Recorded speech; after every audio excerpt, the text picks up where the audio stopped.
Hey everybody! We got some faces back. Look at this! Holy crap! Faces. Welcome Surprise back, everybody. faces! We got Steve and Nikolai back. I'm gonna feel like I am so much more funny. You're a Because superstar tonight. yeah, because Steve laughs at all my gonna stupid laugh. jokes, and his laugh is amazing. I'm gonna feel great about it. I tried to download it quick before. Oh, there it is. Activate experience. You can Oh pick my between the God. Riddler. Are you doing the whole VR thing again? No. So real quick, just to start everything off, I think this is breaking news. This just in. This just in. Very He just found exciting. out about it like 2 seconds ago. So if you guys can, if you guys use the app Waze, I just lost it. I have it on mine. You can activate Batman as your GPS guide on your phone, and it's Kevin Conroy. You said? It sounds like Kevin Conroy. I didn't do the Riddler version, but he's also. I mean, on why it as would well. you want to at that point? Like, I mean, It's only could you Batman. imagine if it was here, like do you want to Mark hear it? Hamill? Mark Hamill Yeah. Joker? Oh, Like, yeah. turn Oh, man, left yeah. now. Oh, then who do you choose? Because it's Mark Hamill. I would 100% go with Mark Hamill Yeah. Joker. Because I love Batman too, but then you say Mark Hamill. think Hold it on, would all I'm depend gonna on the start a day. trip real quick. I just Yeah, I was gonna activated say it. because you can change your icon and you can change like the little arrow Oh, to the man. Batmobile or the Riddler mobile. I was gonna say, Nice. is it like a Batmobile? I'm gonna be Thinks doing that this. it is. Let's show him whose city it really is. I mean, that's awesome. Sounds like That's Kevin. awesome. That's about as close It as, does as sound Kevin like Conroy Kevin you're going to Conroy. get. Dude. Can we do the Riddler too? Oh, yeah, I could try it. do the Yeah, let's do the for Riddler. everybody. Alright, we're already And then here. let's take a poll. And also, I'd like to hear results from last week's poll about Robert Pattinson and George Clooney. Oh yeah. I need to hear if Bat won. Yeah. So That we asked you guys to comment below, and no one really did. So we said, who very who, upset. who would you rather as your Batman? Would you rather Robert Pattinson or George Clooney Yes. as your Batman? Is Patterson gonna have the famous credit card? What do you mean? What's Didn't the Clooney thing? have the credit card with Batman? He did. He Oh, did have the credit yeah. card. That's right. Yeah, Jesus. That Christ. goofy thing. Oh my God. Wow. I think you just swung the vote. Yeah, I think Do not take He had away his from own Bat Pat, MasterCard. Nikolai. No, I want him to win. I'm just saying that's why does he have the credit card? 'Cause And you know the funny thing is, on his credit card it said Batman on it too. It did, What a yeah. fucking idiot. Like it's his can't, fault. Like that can't be traced. Let me just sign my credit cards. I can't Batman. make this up. I cannot make this up. All right, hold on. I'm Let's pulling do up the the Riddler Riddler. right now. Sorry, we're I'm sorry, sir. Can I see some ID? My face is So then, Face now if and he ever voice. does get caught, not only does he get caught, right, but now he has a exclusive Batman card, so he gives all of his villains access to his fucking bank. That's right, and they're going to take advantage of that and go on shopping Oh, sprees, and here's the especially Harley. Yeah. There's even the cheesier Hack part his too. Amazon Good account. through forever. And it was. Oh my God, it is. As long as the bee isn't Batman. It's the cartoon version. It sounds like the Arkham Knight. Oh, the Arkham? yeah, it sounds sounds like the cartoon to me. Arkham Riddler. I haven't played all the Arkhams yet, so I don't know. There you go, Oh Bree. man, that's awesome. So if you guys are love it. into Waze, go switch your voices over to Batman or the Riddler. I mean, you're gonna pick Batman. I think you should pick Batman. That's the Batman I mean, card. the only thing that Credit would card. change all of it is if it was like Macho Man Randy Savage or something. He's not better than Batman. You need to turn left right now. Like, Batman's still better. oh yeah, you've arrived. I mean, love to that's get second compliments place, from but- Macho Man Randy Savage when I make the right turns. You missed your turn, you idiot. Turn around. I'm very, very upset with you. That'd be great. And we got off the rails pretty quick. Too. Yeah, here we are. ladies and gentlemen. So Good job, Nikolai. Way You're to be welcome. here when Yeah, we're here. fucking ruined everything, Nikolai. So first things first, thank you guys for joining. Hit that share button if you are watching. Let people know that you are watching our channel, and let people know. Also, check the links below to follow us on all social media. YouTube, Twitch, Facebook. We have the Facebook group chat to go join and hang out and have conversations with us. Also, we hit a milestone last night, guys. I don't know if I told you guys in the group chat, but we had our first donation to the podcast.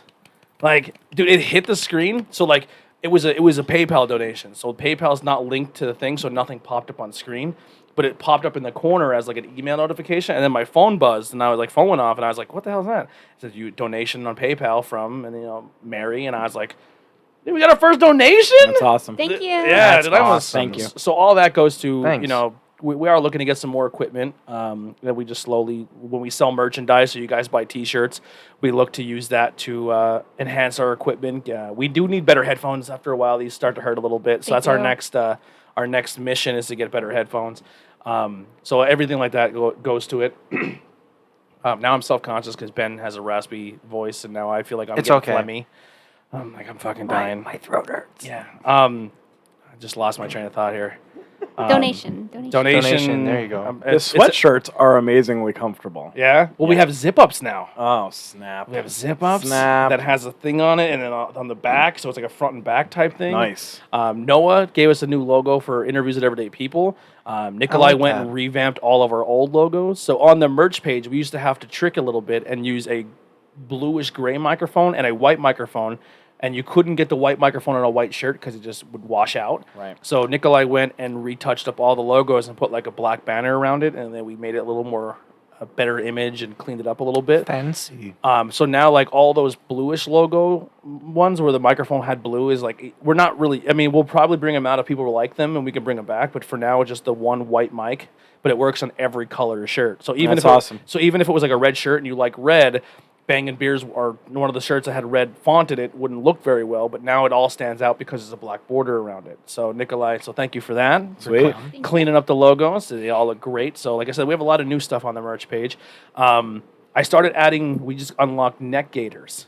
So if you don't like the mask and you're more like the neck gaiter person, they are now out, but I think the website was kind of messing up. I was only able to get it done for one show, but even when I put them on, you can't find them.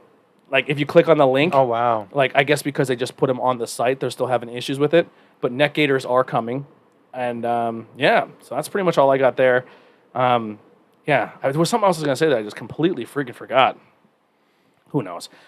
I don't care at this point. But, yeah. Thanks for the donation. Yeah, thank Yes, you we guys. appreciate it so much. Oh, that's Yes, what, thank I you. remember what it was. If you buy merchandise, send us a picture with you in your merchandise, right? Or rocking your merchandise or whatever you got, or in front of your merchandise if you got a wall tapestry or something.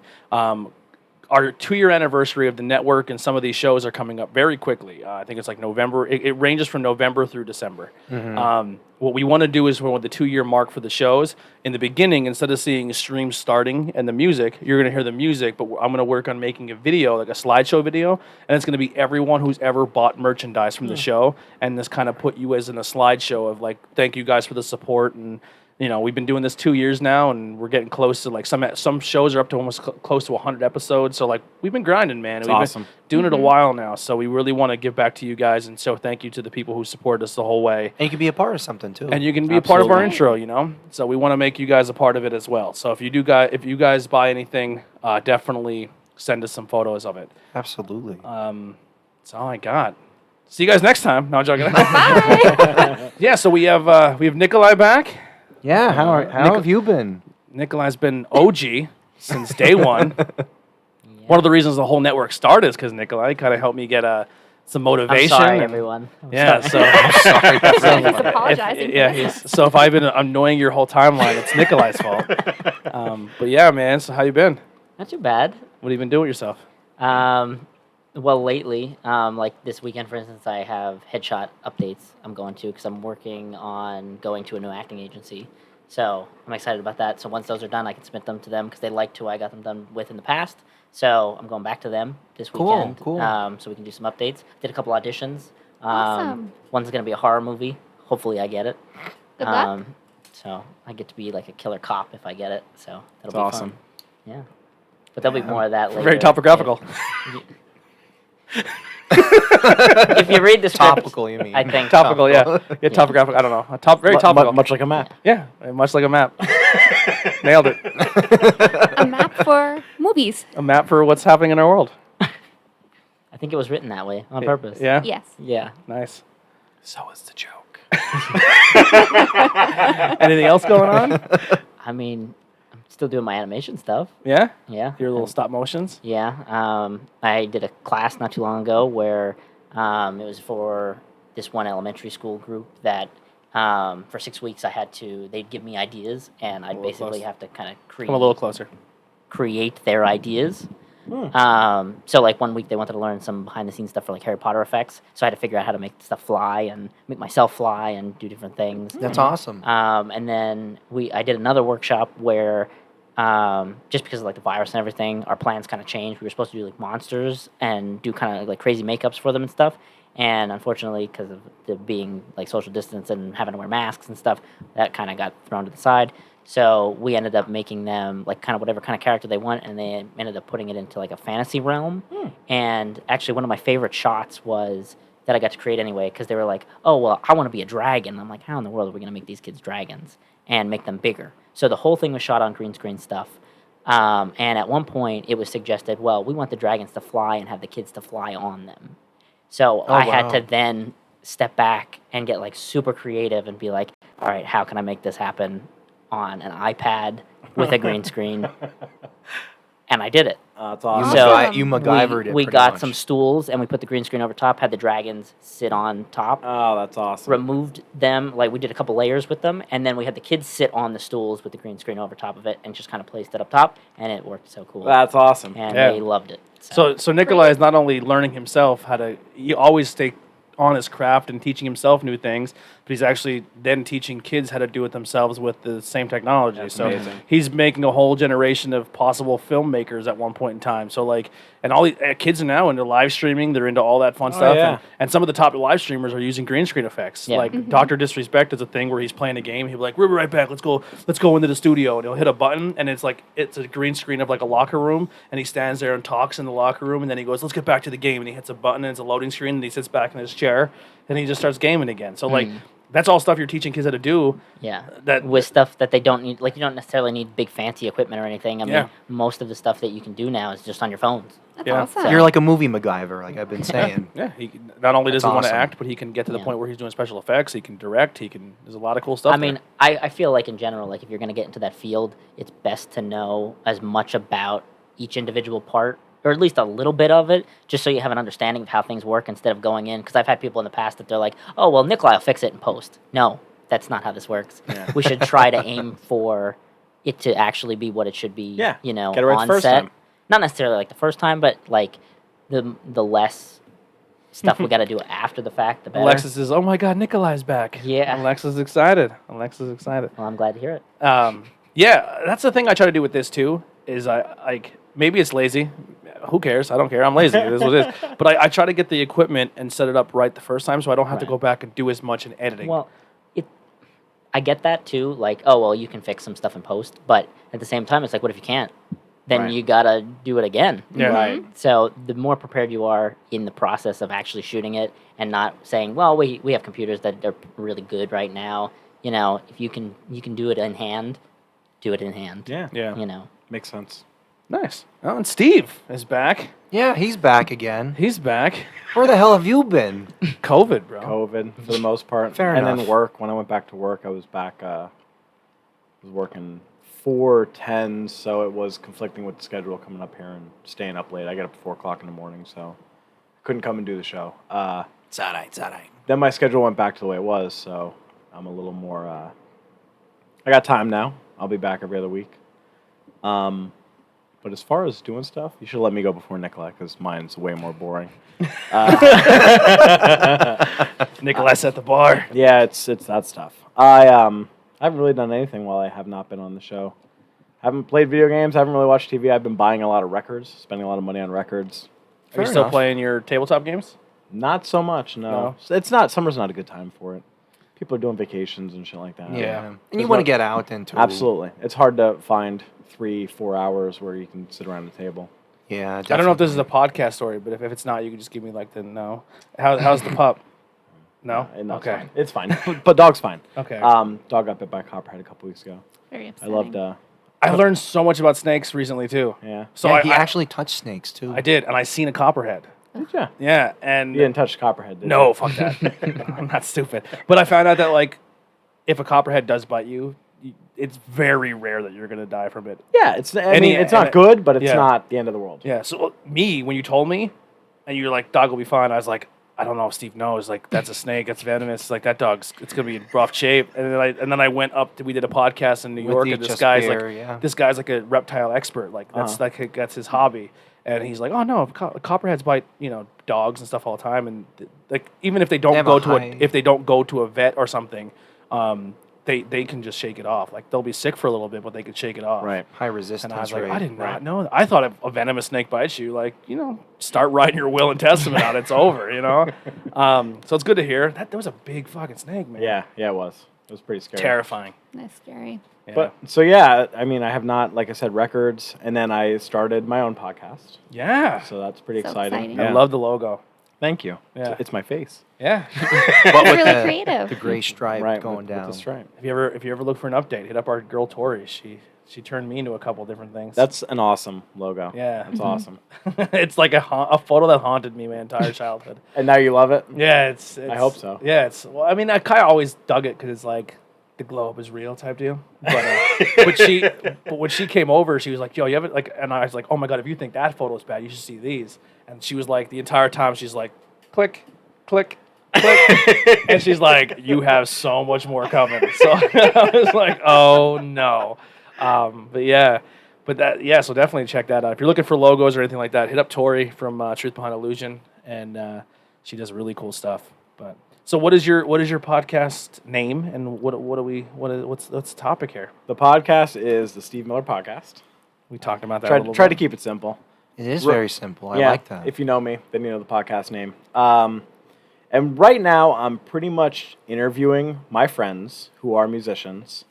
And we're just kind of having to sit down and talk. It's a deep dive on the musicians. So we kind of start at like, when did they initially want to be a musician, and then follow up through their career, what the first band, first time on stage, gear talk, and what, up to present time, and then what the future looks like for them. So I have a few recorded. I plan to put them out weekly on a Saturday, Nice. probably around afternoon. And that's it for now. A little bit down the road, I've already been talking to the guests that I had on about sitting down and kind of talking about albums. Depending on what the album is, like just like classics, more or less. So like a lot of my musician friends, we have like, obviously there's albums we have in common, you know what I mean, that we all love. So there's talk of that. And then hopefully down the road I have even bigger plans that I'll keep a secret for now. But Nice. Yep. Well, I'm happy for you, man. Entering the podcast realm. Yep, it's awesome. It's COVID's been starting a lot of them up, and it's kind of cool to kind of not nudge people, but I know a lot of people. Podcasts have been on everyone's mind. They're getting popular. I'm not the guy who would put it in people's brain, but like I show people what equipment they need and stuff like that, and kind of like, you can do this. Like, it's not hard. And it spawned a lot of other great stuff in the area. When I came to you in the beginning, I was like, hey, look, I want to do this podcast. Yeah. I hope that I can learn something from you. That's how this all started. Yeah, so I'm Total strangers, you know super, what I mean? super proud of you, man. Yeah. I can't wait to you. see the growth, and it's hard to believe. I mean, I'm only doing it 2 years, and that doesn't seem like a long time, but when you record so many episodes, you look back, you're like, fucking been doing this for 2 years now? Don't you have like 10,500 views total? That's just audio plays. That's So awesome. that's we're up to 10.4 thousand audio plays. That's awesome. That's not counting plays on YouTube. That's not counting now Facebook plays. That's not counting Twitch. That's just audio only. So, So like the podcast streaming services. Yeah, that's awesome. So- Congratulations. coming up to almost 10,500 plays, which is, I can't believe like that many people have listened to our voices. That's awesome. And Well, like, don't forget, you're doing 6 shows and every week and everything else. He's then, trying to too. downplay listen, your biz. you You're can trying to beat the world, you know. you can do it or you can talk about it, and here I am. And you're doing it and talking about it. Yeah. Well, Yeah, all you do is go home and cry to anime and jerk off. I don't want to hear it. hey, On a flat screen. On a flat flat screen. screen. We talked about porn before the show Hey. started in VR. But no, like, listen, man, you can put content out. If it's not good, people aren't going to stick around. So the fact that people are sticking around and we have 10,000 listens, that's awesome. It's awesome. It is.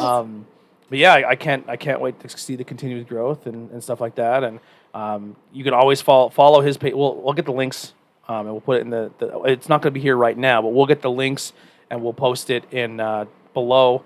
And anytime you have a new episode, share them in our pages. Yeah, you great. know? So, and we'll keep that going. I believe Sarah may be starting a podcast soon too, or she may be in talks of it. So that's another former member that you she might may or may not. she may or not come back on here and there, but she has some stuff going on, so it's really exciting, man. I'm pumped.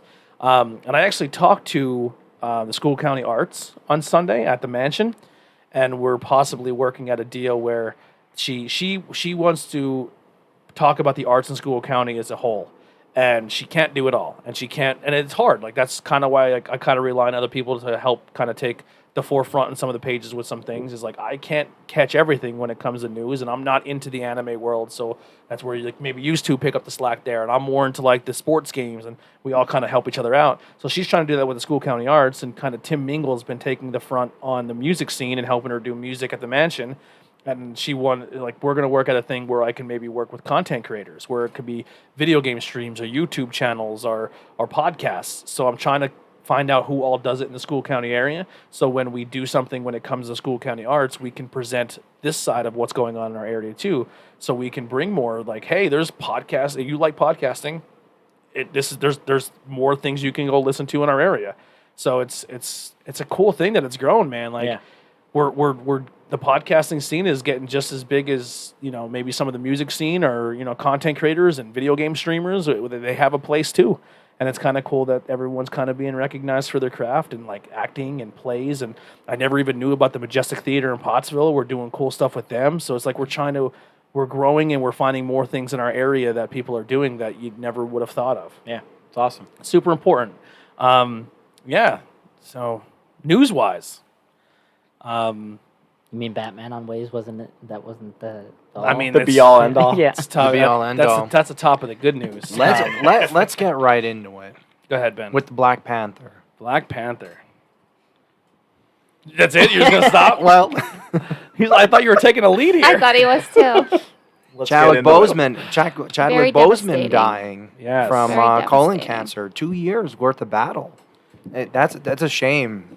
You know, when seeing some of his pictures, how he like reduced Yeah, he was in like size. deteriorating. Yeah. Yeah, that was a damn shame. And like he even got to visit some of the kids that were going through the same thing as him, and he never mentioned anything.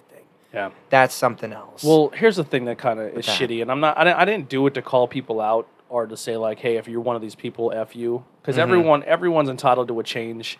I think even if you do something wrong or you say something wrong or you have a mind state, if you truly feel that you have a mindset on something and someone teaches you the better way or you open your eyes to it, I don't think you should be persecuted your whole life for your mind state. But like, there is learning points, and I think not only, I mean Chadwick, right? Chadwick. Chadwick has given us so many learning points, but here's one just in his death is people kind of made fun of him on the internet. They called him the Crack Panther, and they were making fun of him because when they seen him on photos and seeing him leaving hotels or his home, he was so emaciated and he was so little and so skinny, and people were making fun of him and saying this and that. But he wasn't telling anyone, like, and he wouldn't get on the social media and be like, "Cool, you're making fun of me, like I'm dying." You know what I mean? Like he just let it go, and it just goes to show, man, if you see somebody, if they're losing weight, gaining weight, if they're going through something's things, going on. don't shit on them, man. Have a Right. conversation, or just be like, man, I hope he's okay. Don't internet bully and get this whole culture going where you just kind of attack somebody. even if they don't like any of that, like just fucking reach out to people and Yes. and don't judge and say shit before. I mean, listen, I'm not a fucking saint. I've done it before too. Like I've said some things about things that I didn't know what the hell was going on. But you learned from Exactly, it. and learn that and was grow. that was a thing there where it's just like, man, like the dude was going through some of the worst things ever in his life, and he could have been like, this is what I'm going through, but he didn't, and the internet was kind of roasting him, and it was kind of shitty, but. Very shitty. Now he obviously has done tons of movies, and he's just recently he's knocked a bunch of roles out of the park, like with Get On Up, right? Yep, get on up. The 42. 42, Jackie Robinson's story. So we're not just going to sit there and say that he wasn't just one character, but we are a pop culture podcast, so we are very much into the comic book realm. And as someone who's not a Marvel fan, and this is not me saying it now because he passed away, if you can go back and listen for past episodes, I always said my favorite Marvel movie in the past, since the beginning of the series, was Black Panther. I've always said that that's been I thought it meant something to me. It meant something as a comic.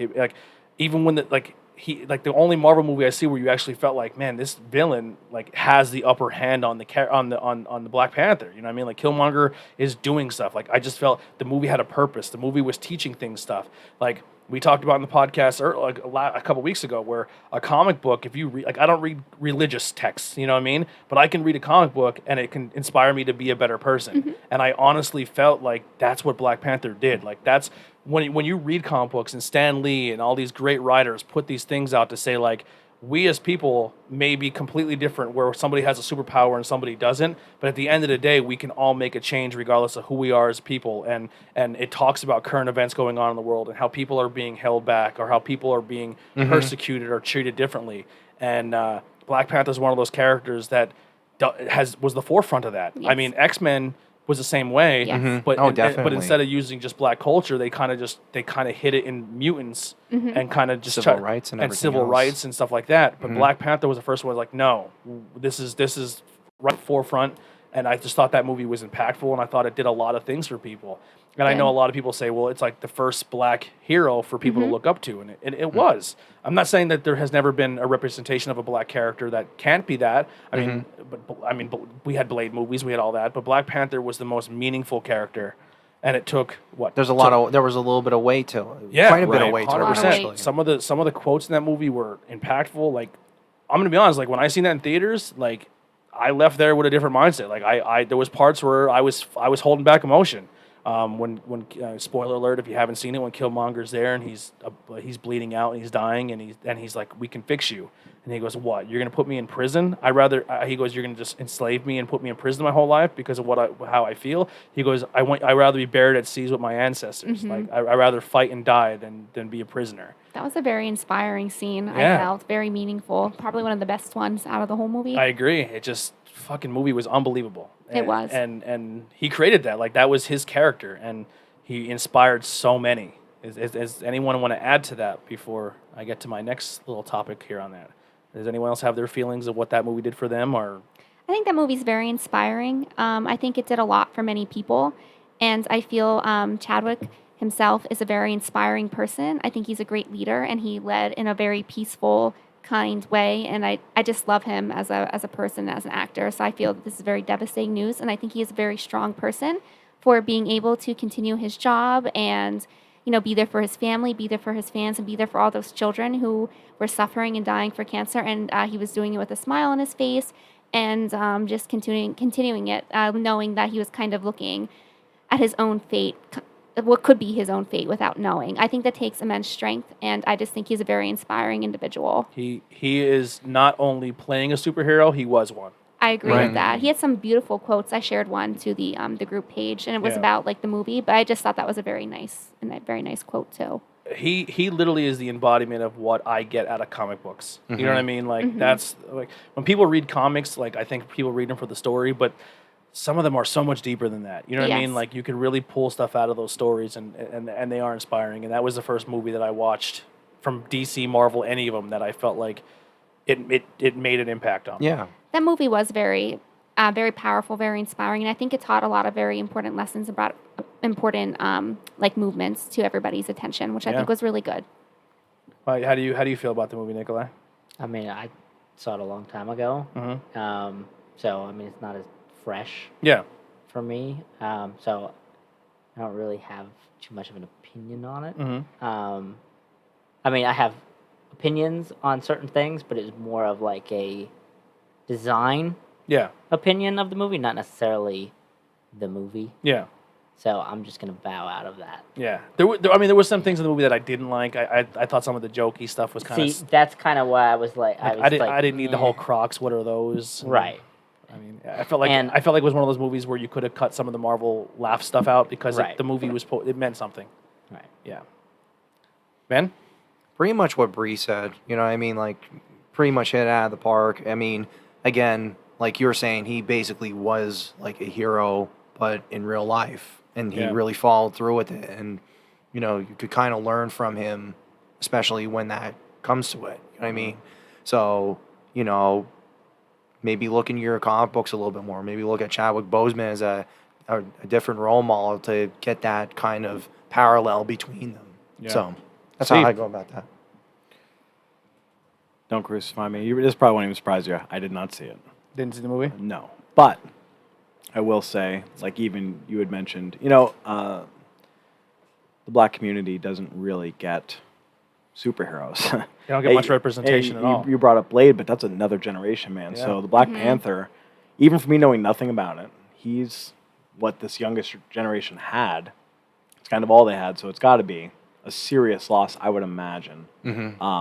It's too bad, and hopefully in the future they recognize that it needs to be Yeah. more of a thing. It was awesome, man. Like it's one of those things where like I can't even as a Batman fan, right? Or like a Spider-Man fan for a while there, and even to this day, like Black Panther has been he's embedding himself more in pop culture, which he should be even as a character, and Chadwick helped do that. Like like people like in sports figures, or wrestlers, you know, they take a photo and they're Wakanda, you know what I mean? Yeah. Like it was empowering. It's still a thing. Very Like empowering. this pose just means like power, unity, like you know what I mean? And it is, and I don't want to like maybe I don't want to misinterpret this or you know or say it's just, but it's for something for it's for Black culture, but even if you're not part of it, you could be like, "Fuck yeah!" Like that's you're seen in a different light now. They are just as powerful as anything everybody else. Like they're creators, they're people, they have just as much willpower to get stuff done as anyone else. It's important. Now I know a lot of stuff's going around the internet, and maybe this is too fresh, but people are saying, "What do we do with the future of this character?" You were going there, okay. Yeah. I have two takes. I had two takes, and then the internet kind of used the same takes, so I'm not going to sit there and say that it was... I had my own mental... My brain went there right away. Like, well, how do they continue this? Because I don't want the character of Black Panther to go away. No, he should. No the way, character should no. stay. Yeah, and I don't think it's one of those things where, like, no one else can take up the mantle. You know what I mean? But I think I don't want to be recast and be like, we just have to pretend this is a new Black Panther. I think in the movie realm, there's more creative ways that we can pass this on to somebody else and still be I think I know what you're going in that significant. one. Yeah. My first take on this is they need to do something where possibly, you know, even though Killmonger said to hit, like, I'd rather die, like, I think he puts him in a capsule somehow. Like, it's comic books, you can make some shit up. But they Yeah. put him in a capsule, they keep him preserved, and then under the events of Black Panther can't take up this mantle anymore.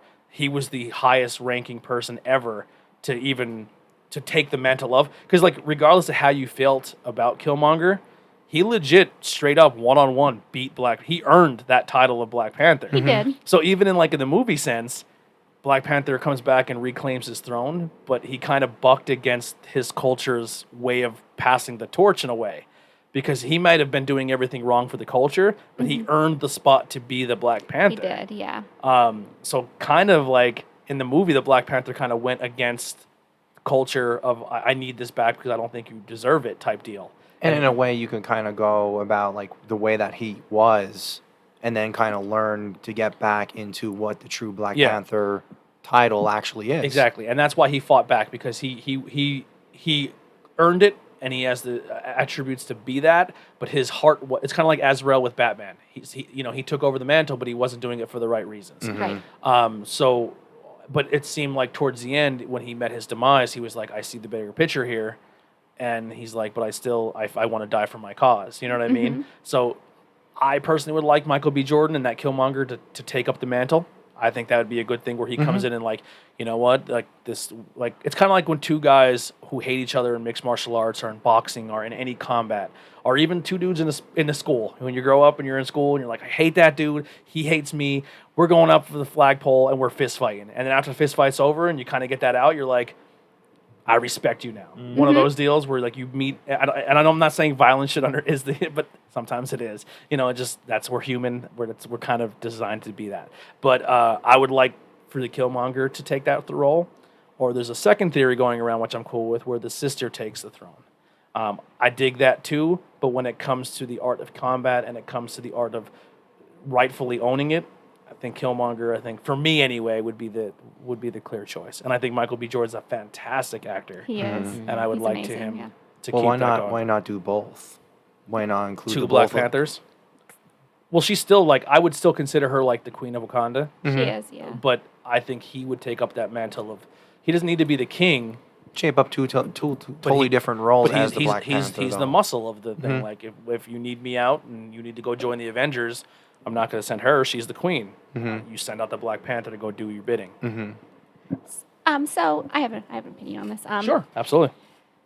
So in the comics, you know, Black Panther's mantle does get passed, you know, often, absolutely, and yeah. it does go to Suri at one point. Yep.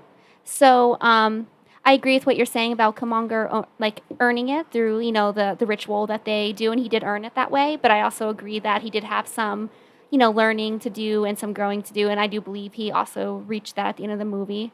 And I liked him as well. I thought he was a good villain, and I also think that he had some good ideas, and I understood his point, and I liked him a lot too. And you know, because I think that they both had a lot of reasons to lead Wakanda and things like that. But I'm kind of more on the side of Suri because she does it. You know, it follows the comic books. You know, she does get it. She is, you know, I don't want to say his name wrong. T'Challa's sister. She's very smart. She's very wise. She's not going to be rash. You know, she's peaceful leader. She has the unity of the people of Wakanda behind her. And you don't always need to be, you know, brash and a fighter to be a good leader. And T'Challa showed that in Black Panther.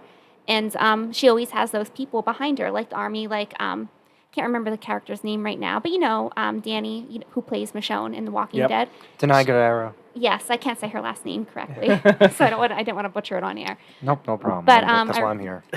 Thank you. I really like Denai. But anyway, she has all those people behind her. So she has, and then she has, the other people, the other groups of people that also live around them. I can't think of his name, but he was in the colder regions. He was part of like the guerrilla tribe. Yes. Yeah. Oh yeah, I know. I can't recall his name right now, but he's a great character. I really liked him as well. You didn't like him. I didn't like him at first, but then as you see his character, you learn more about him, things like that. You grow on me and you see that he wasn't like somebody that you consider an enemy. But she has all the other, continents that she could call on for help and aid. Yeah. So I don't really think you need to be like a big brawler or a big fighter to lead a nation and to be a good leader. Yeah. Or even make even an affiliation with like an Avengers, like a Wakanda nation, Well, type that's kind of what thing. ended up becoming of the movie. So how she was saying before, like how we were saying before, is like these different nations that were a part of Wakanda, but they were divided because just of Political reasons. Political reasons. Yeah. Where it came down to the point like, oh, our area is being attacked. We need to drop this and work together. And then Killmonger's whole thing was, you're a powerful black nation who literally can control the world with your technology and your advancements, and you're watching us as black cultures in America being shit on and treated like garbage. Like, why don't you come help us? Like, you know what I mean? And like that battle kind of opens that realm where they're like, Wakanda's no longer a secret society, and everyone in Wakanda now works together. All the tribes are one, and they take their technology and help mankind. And they have their own U.S. ambassador, like they have an ambassador building. What's that? What am I looking for? Embassy. Thank you. Embassy building in New York now. Like if if you play the Spider-Man video game, you could find the building in the video game. Like, so yeah, I'm cool with either one, man. I really am. Like either one of them taking the mantle.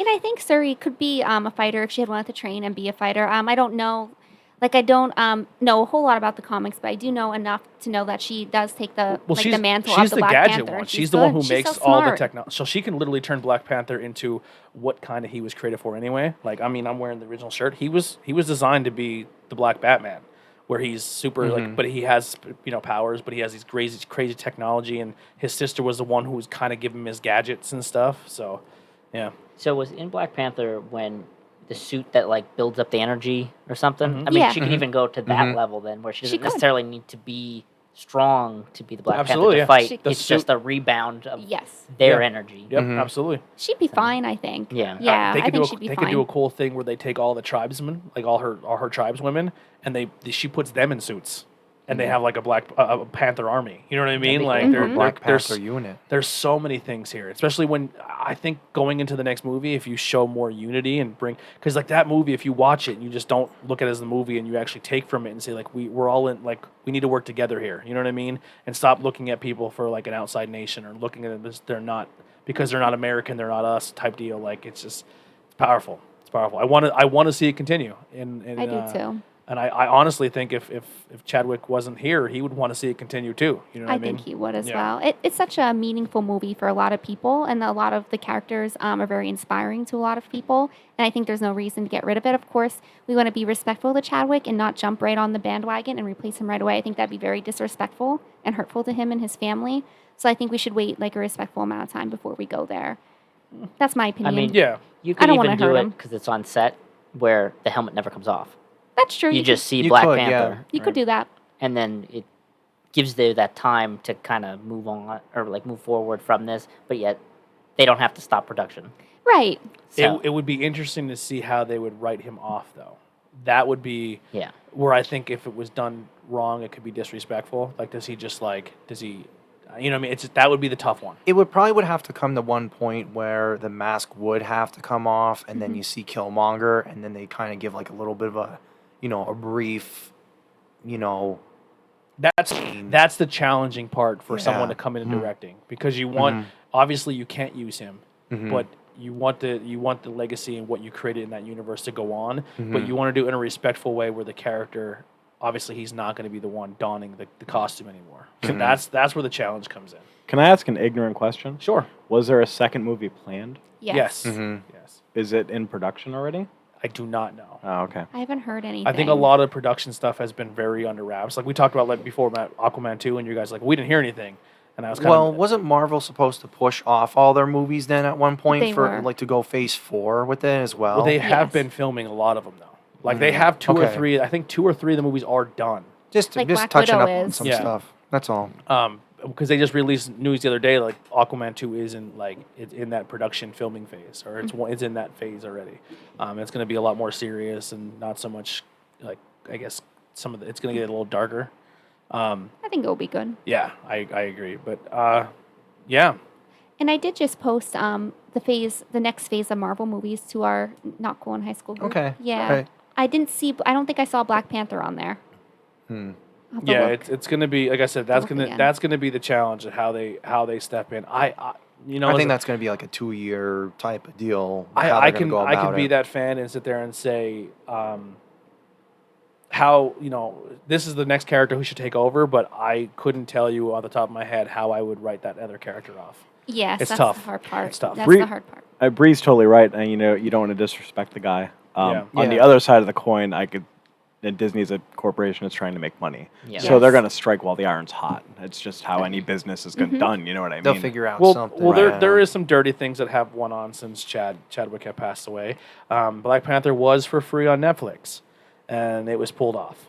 It was free on a few different streaming sites, and it was all pulled off, and it was then put behind paywall. Really? That's not Oh, nice. wow. Disney Plus? Not so much Disney Plus, but I mean it was on other platforms that you could watch Right. and watch it from what I was reading. Yeah. And I think 42 was on there and a few of the other movies, and they ripped them all off and put it behind a rent for $5 type deal. and That's there's awful. also Because the demand's there. That's and just also not the nice. first appearance of him is in Fantastic Four number 52. Black Panther on the cover with all the Fantastic Four members. Who would have thought Jack Kirby and Stan Lee had something good there? You know what I mean? Like that's like that really. It's not a really weird phase, but like they had numbers 48 through 52, which had like huge appearances. No, actually like 46 through 52, where they introduced the Inhumans, Black Bolt, Galactus, and Silver Surfer. First full appearance of Galactus. That's like splitting hairs at that point, but 52 is definitely the one with Black Panther. Just getting back to like what I said, I think it's, and again, I don't know anything, so, but there's so many characters in the Marvel Universe. You could like literally do movies forever. You know, there's no Yes. Silver Surfer. Black Panther is a hero that was needed at that time. I think that movie. I'm sure the movie's great It is. for a movie. It's unbelievable. But it was needed. Yeah. You know what I mean? I agree with that. And I mean, that movie had a lot of division too. When it first, I mean, It did. I will bring out something like not negative, but I mean, there was points in times where people would go see the movie, and then there was riots where people of color were attacking other people and saying, "This don't go into theater. That movie's not for you." And there was like fights and stuff. And I'm not saying that every single person of color was that, because that's not the case. But every crowd has assholes. You know what I mean? Like and I'm not even going to bring it down into like person of color and a white person. It's not even about that. They're just shitty humans in our world, and sometimes shitty humans become the shepherd of a shitty flock. You know. But there was times in the movie where people were trying to go watch it, and they were chased away saying the movie wasn't for them. But it was a very powerful movie, and you know what I mean. So I hope it continues. I truly do. I do too. It was a really good movie. I can't see them not continuing. I think no it'd be way. crazy if they don't. No way. Right. I saw what Tony pulled up there. No, I actually just on comicbooknews.com. I'm trying to go through some of the stuff. So Norm Spencer, the guy that actually voiced Cyclops in the animated series and some of the video games, actually died. Yes. Sad. Very, very influential in his own right, because that was like, Marvel's superheroes. Again, the X-Men animated series.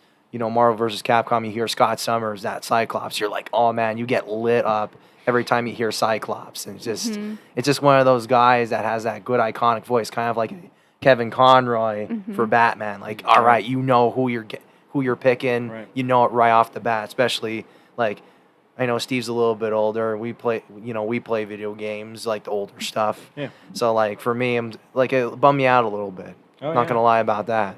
Yeah, that was sad. Because many of us, I don't want to speak for everybody, but I'm sure many of us here watched that cartoon. I did. Heck I yeah. did too. Mhm. Yeah. Oh It's a my great God, yeah. cartoon. That's one of the best animated It's a series. classic. I Chris agree. Claremont really stepped up his game when writing that whole X-Men series. He really was made very that good. fresh.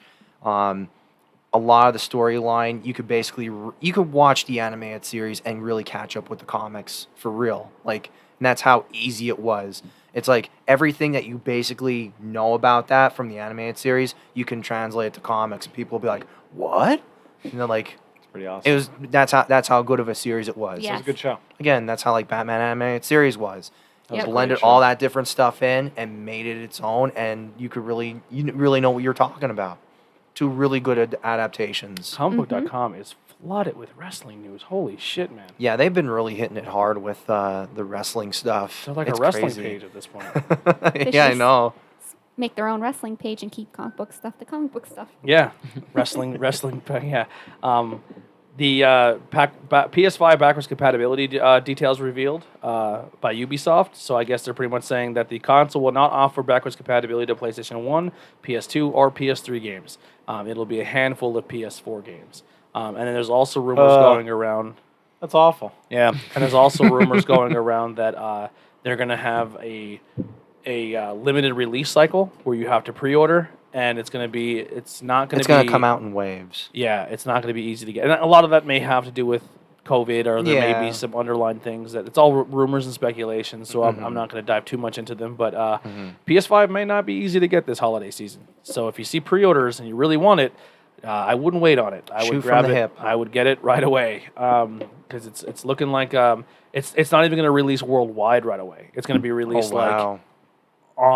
Region 1, 2, Yeah. and 3, 4. kind of exactly what Xbox did with the 360, and it hurt them bad because they released North America, and then like a month or two later they released UK, then they released China, Japan area. Well, And there you go. It crushed their sales because PS4 came out, PS3 it came out everywhere, Yeah. and that's kind of what gave PlayStation the huge advantage when it came to developing and making more Japanese RPG games because they had their system. I think they had the system for almost a year before that. Like I think Xbox was so far behind that it took Japan a long time to get the 360, and the PS3 was already sitting there. So game developers were like building games for that system for almost a year while they were waiting. Talk about a role reversal on that. Yeah, Yeah. seriously.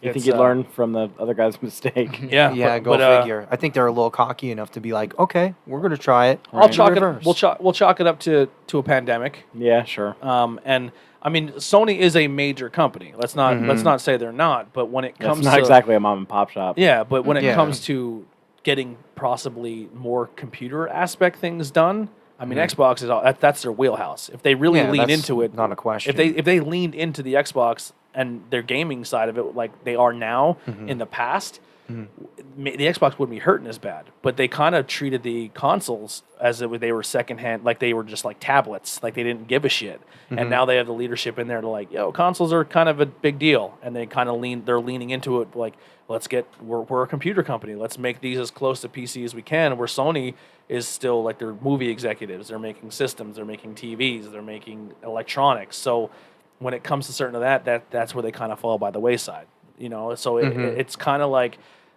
they were always the underdog compared to Microsoft, but Microsoft never really cared. So it was kind of like the underdog was winning, and I think that's how a lot of PlayStation fans kind of deemed it over Xbox for a while.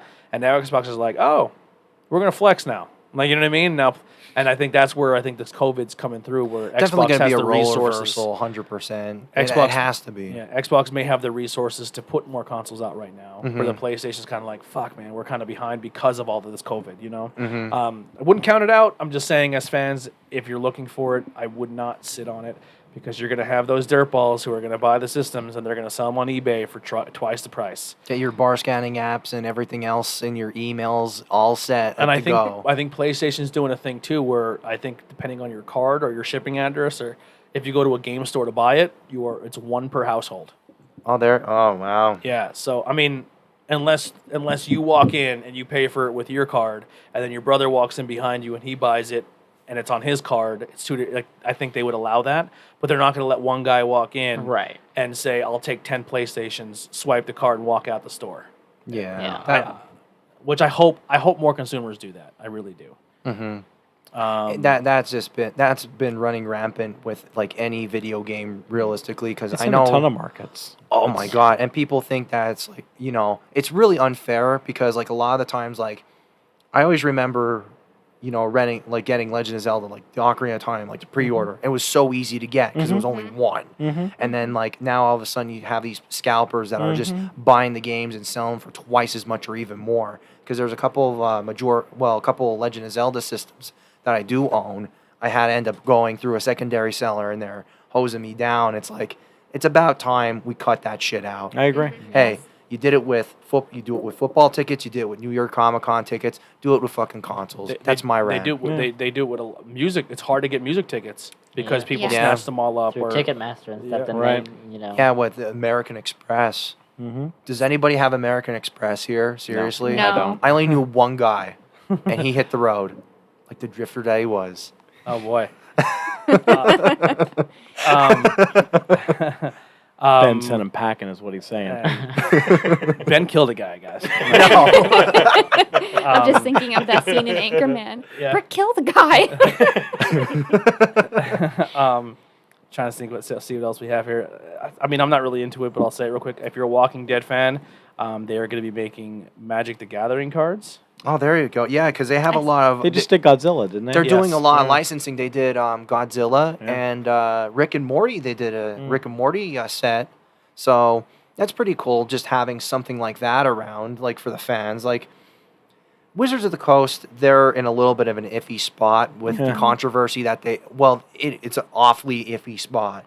I don't really want to go into it too much, but definitely read up on it. And, you know, it really even scrutinizes, like, Steve, I don't know how you feel about, like, with the Dungeons and Dragons Hates it. community. It's in a weird too. spot. It's in one of those spots where it's like, it didn't mean to go that way. Yeah. But at the same time, though, yeah. I would totally agree. The cover. With Oh, I see. yeah. I did. I don't Yeah, know. it- I would love to talk to you about it off microphone. I totally get it. It's in a weird spot. It's just definitely one of those things. Like I feel like it got out of control you real fast. You really gotta really read up on it. It's one of those things. Sound like a money grab to me. No, it's about the orcs. Oh, I thought you meant like adding more. I mean, he's right, but I love the way he does it. No, it's about the I thought you orcs. meant like adding every platform to a card game is just like. No, the platform game's Well, that's fine. a money grab for sure. Yeah. But wait, How so- do you feel about that? Like, if you're a Magic fan or Dungeons and Dragon fan, and they add 14 different things just for a money grab for people, doesn't it ruin your game a little bit? Sure. Magic's weird because you can't forget that it's a competitive game, but it's also still a collectible game. And the way that they print their cards, they do actually hold value. Not all of them, but the rares sometimes pull money down the road. So that's one of those things that it could very well be a money grab for them, but it will most likely be a money grab for other people. Secondary market. Right. If it lays in the limited run vein of... So, like, Limited for an run, example, controversial. right? So, Magic, I'm just going to make an example. Like, Magic's main #1 daddy card is this fucking giant monster dragon. What's that? The Black Lotus? Black Lotus, Black right? Lotus. Let's use that. Now, the Godzilla people are like, wait a second. I know that's your daddy card, but we're going to allow Godzilla into your universe. Godzilla better be your toughest fucking card you've ever made. Like, do they have that kind of rank and pull as well? See, here's the whole thing. Magic the Gathering has been around for years. 97? They must have, like, it's like up to Pokemon expansions. Like, there's 74 expansions for Pokemon. Right. And there's 68 in Japan, Right. 74 in the US. I looked it up beforehand. But with, like, Magic the Gathering, they have a rotating set where when they play tournaments with revised rules and all that, too, Tony, depending on how the person figures out and exploits like strategy, they ban cards then too. Right. So it's a whole Right. different thing where, like, I'll give you an example. In Yu-Gi-Oh, there's a card called the Homing Pigeon, and basically you can have an infinite attack loop depending on what combination of cards that you have. Right. And once they saw that the Homing Pigeon, Banned. they're done. Right. They're done. So how did that make that fun for everybody? It only made it fun for the person that figured it out that first time Right. around. Other than that, forget it. Right. So, I won't get into... fun facts. I definitely will not get into my opinion on it, but what Ben was saying with Wizards of the Coast and Hasbro and Dungeons & Dragons is that, like, just recently, if you've ever played Dungeons & Dragons or you're into fantasy at all, orcs are usually slobbering, kill human, very one-sided kind of mind, usually low intelligence, high in a male population, very low in a female population, wearing loincloths and jagged teeth, the whole thing. So they're but they're depicting as possibly that orcs were created to depict black people. that is the way that people are taking it. Yeah. Well, I know like a lot of like when it comes to like Lord of the Rings and orcs, like Lord of the Rings had no people of color, and then the only other race that had anything that wasn't a white dude was an orc. Well, I think that was poorly represented on film Yeah. because in D&D they're green largely. You know what I mean? Yeah. So people are taking it that way, and now people are forcing Wizards of the Coast hand To remove orcs. to make them equal, which is weird because it's an evil race. We're talking about fucking fictional characters. No shit. Yeah, And- that's and like I said, exactly I don't what want to get we're- into my opinion, yeah. but no shit. It's not real. Same thing with dark elves. So you have like literally black-skinned elves with white hair that live in a subterranean fake underground world, but they want to see them portrayed as equals. And this is where we have the weird spot issue. So demons should be canceled too, right? Well, sure. If you're Because- gonna 'cause do one, you might as well do all. Or Yeah. just cancel fantasy altogether. Which is kind of strangely enough, Wizard is like kind of going that way. Like they want to put everyone straight across the board. A lot of people are upset with it. I think because, I think a couple of Wizards of the Coast people, big ones, actually left the company too. I believe it. Because Interesting. of that. I mean, I don't want to. Once again, my mind will always be swayed, or I can listen to someone's take, and if they have, I understand. Like just from going off of just instinct alone, just pure emotion or human, my brain waves. Your first time hearing it, right? Yeah.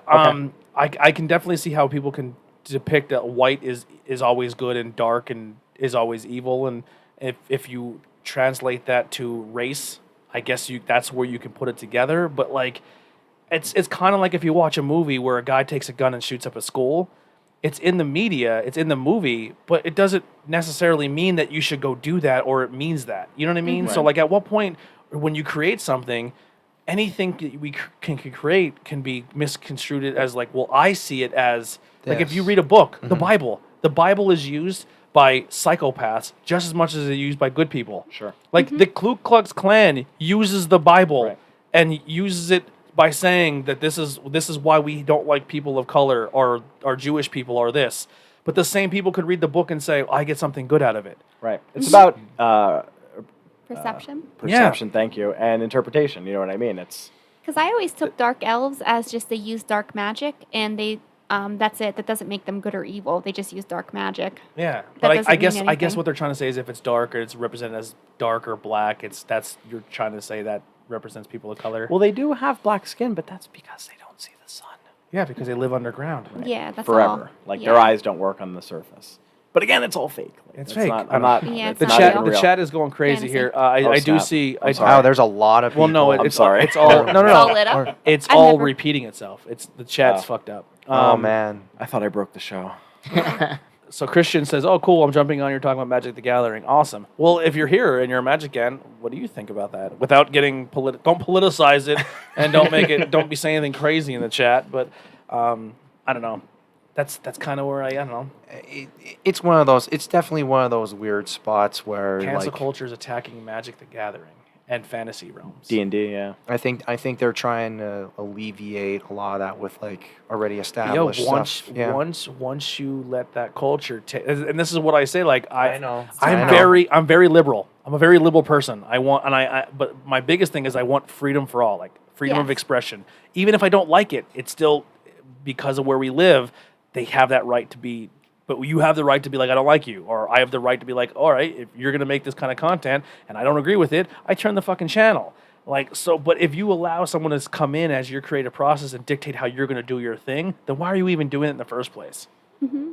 I don't get it. I don't get it. And I know that sounds insensitive, and I know some people are gonna get up really like, oh, I might as well depict myself as the next DeFure by saying that. But it's just like, no, like. If you're gonna make if freedom is a thing, right? Freedom is freedom, right? And freedom doesn't stop at your comfortability level. So Right. if you don't like something, that doesn't mean freedom stops for you. Right. Right. You just move on. Yeah. Just move on. If you don't Yeah. like something, you're just like, I don't like that. I'm gonna go Ignore over it. here and go Keep do scrolling. or I'm gonna make something that I do like to counter that. Well, here's Yes, an interesting thing to exactly. think about, because that's the D&D thing's is news for you, right? Yeah. That just came up. So But it doesn't shock me. think about this though. I'm 40 years old, crawling up on 40, and been playing D&D since I'm 12. Whoa! Sorry. Echo. He had to get that. I had to. Yeah. But do you think that the 40-year-olds that have been playing D&D since they're 12 are the guys that are implementing this, or people that possibly never played before and like Took it just from found a- out that from it's a face thing? value. Right. Well, you have usually when I said before, it's you have a jaded shepherd, right? So everyone calls everyone from the other side who doesn't think the same way they do as sheep. Like you're a sheep, right? I'm like, listen, we're all sheep. It's just who's your leader. You know what I'm saying? right. So it's just like what it comes down to is one person goes on or they have a great platform and they get enough likes on social media and say, I depict this thing as being the most evil thing on the planet. Who's with me? And then the mob mentality kicks in and everyone's like, me too. And then it's just like, and I don't mean me too as like an anti-me too thing. Yeah. But It's just they follow you. but I think every movement has like so example, like there's good movements in the world that I think are very important, but then those movement gets diminished to being that they're not good because the wrong people are the voice Are of in those it. things. You know what I mean? So it's one of the, I don't know. You've been playing D&D. You're coming up on 40 years old. Have you ever looked at a black person as an orc in your whole life? Never. Yeah, Like, exactly. why would you do that? Yeah. An orc is an orc. An orc is an orc. Of course, Yeah. of course. It just no, seriously, that's kind of crazy. Yeah. I might play a half orc in one of our D&D games. So come on. I mean, but once again, like I'm in the same boat with this too as being a Washington football fan. Like I never once looked at that team or read that name and thought anything negative to the Native American culture. If anything, I leaned more into the Native American culture because I was like, here they are being represented. I think that's a good thing. I think if a kid sees a team that's represented with Native American culture, they can sit there and say that's me. You know what I mean? Like Heidi is a perfect example. Growing up, Heidi couldn't find darker Barbie dolls or an Asian or a biracial Barbie doll because she was raised as a half Asian, half white girl. And she had nothing to. So she latched onto the Pocahontas. She latched onto Jasmine. She latched on because they were characters that looked like her. You know what I mean? And of course, when she got older, they did a Jasmine float for school, and they're like, we all know who Jasmine's going to be, the only girl who's like a person of color. But she didn't take it as a negative thing. She was like, cool, that should be me because that represents me. Even though she's not Middle Eastern, but because it wasn't the same, it represented her more than another character did. I just think if you're a kid growing up and you can latch onto something. But now someone thinks that thing's offensive, you're taking something away from somebody. Yeah. You know, I don't know. It's just, execution has been done terribly. Yeah. Mm-hmm. Just if you don't like, you're more than right to express your opinion. But just realize if you do get rid of it, there are just if 50% of the people don't like it and 50% do, should the other 50 should take away from the other ones? Steve's giving you the finger. If they're, and that's the thing with the D&D. So like, if they write addendums now, which is the plan, they're going to write addendums that would go into the rule books where you are now looking at the race thing in a different way. Is that going to like blow open the doors for sales for them and like all these people are going to start playing Dungeons and Dragons? Nope. I would figure probably not. No. Either, I mean, it will to the people who want the change. Yes. No. Yeah. I don't know if it will. Half the people who already play in the game play it, but the people who want the people, I guarantee if you pull most of those people who are playing the game are people who are offended by the game, I guarantee they don't play it in the first place. I can see that. It's like kind of like when people attacked our podcast because we hired a guy to do a logo, and 3 months later he viewed his opinions on political stuff that people didn't like. The people who were telling us to change our logo didn't listen to one of our episodes. Right. Yeah. Right. So it's like, why would I change something that we paid for, that we like the art? His art doesn't, his races are, I'm sorry, because I don't want to. It doesn't represent the show. It does. His views and his political views don't bleed into our logo. It's It's a not skeleton. hidden in there. We just got a logo to get a logo. It's a skeleton drinking a beer.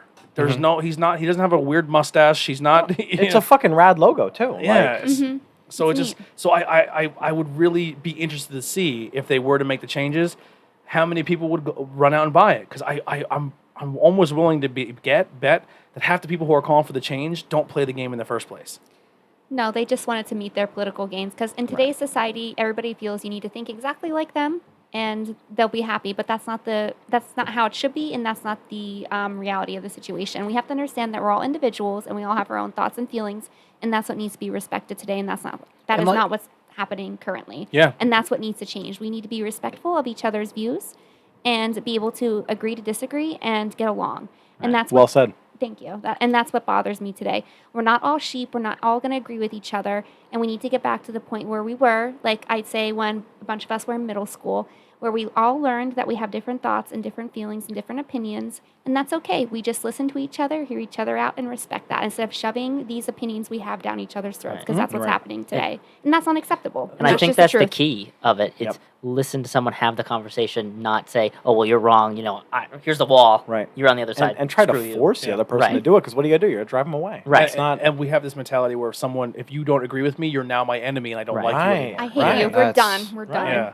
Listen, I think this podcast, I think this network depicts that better than anything.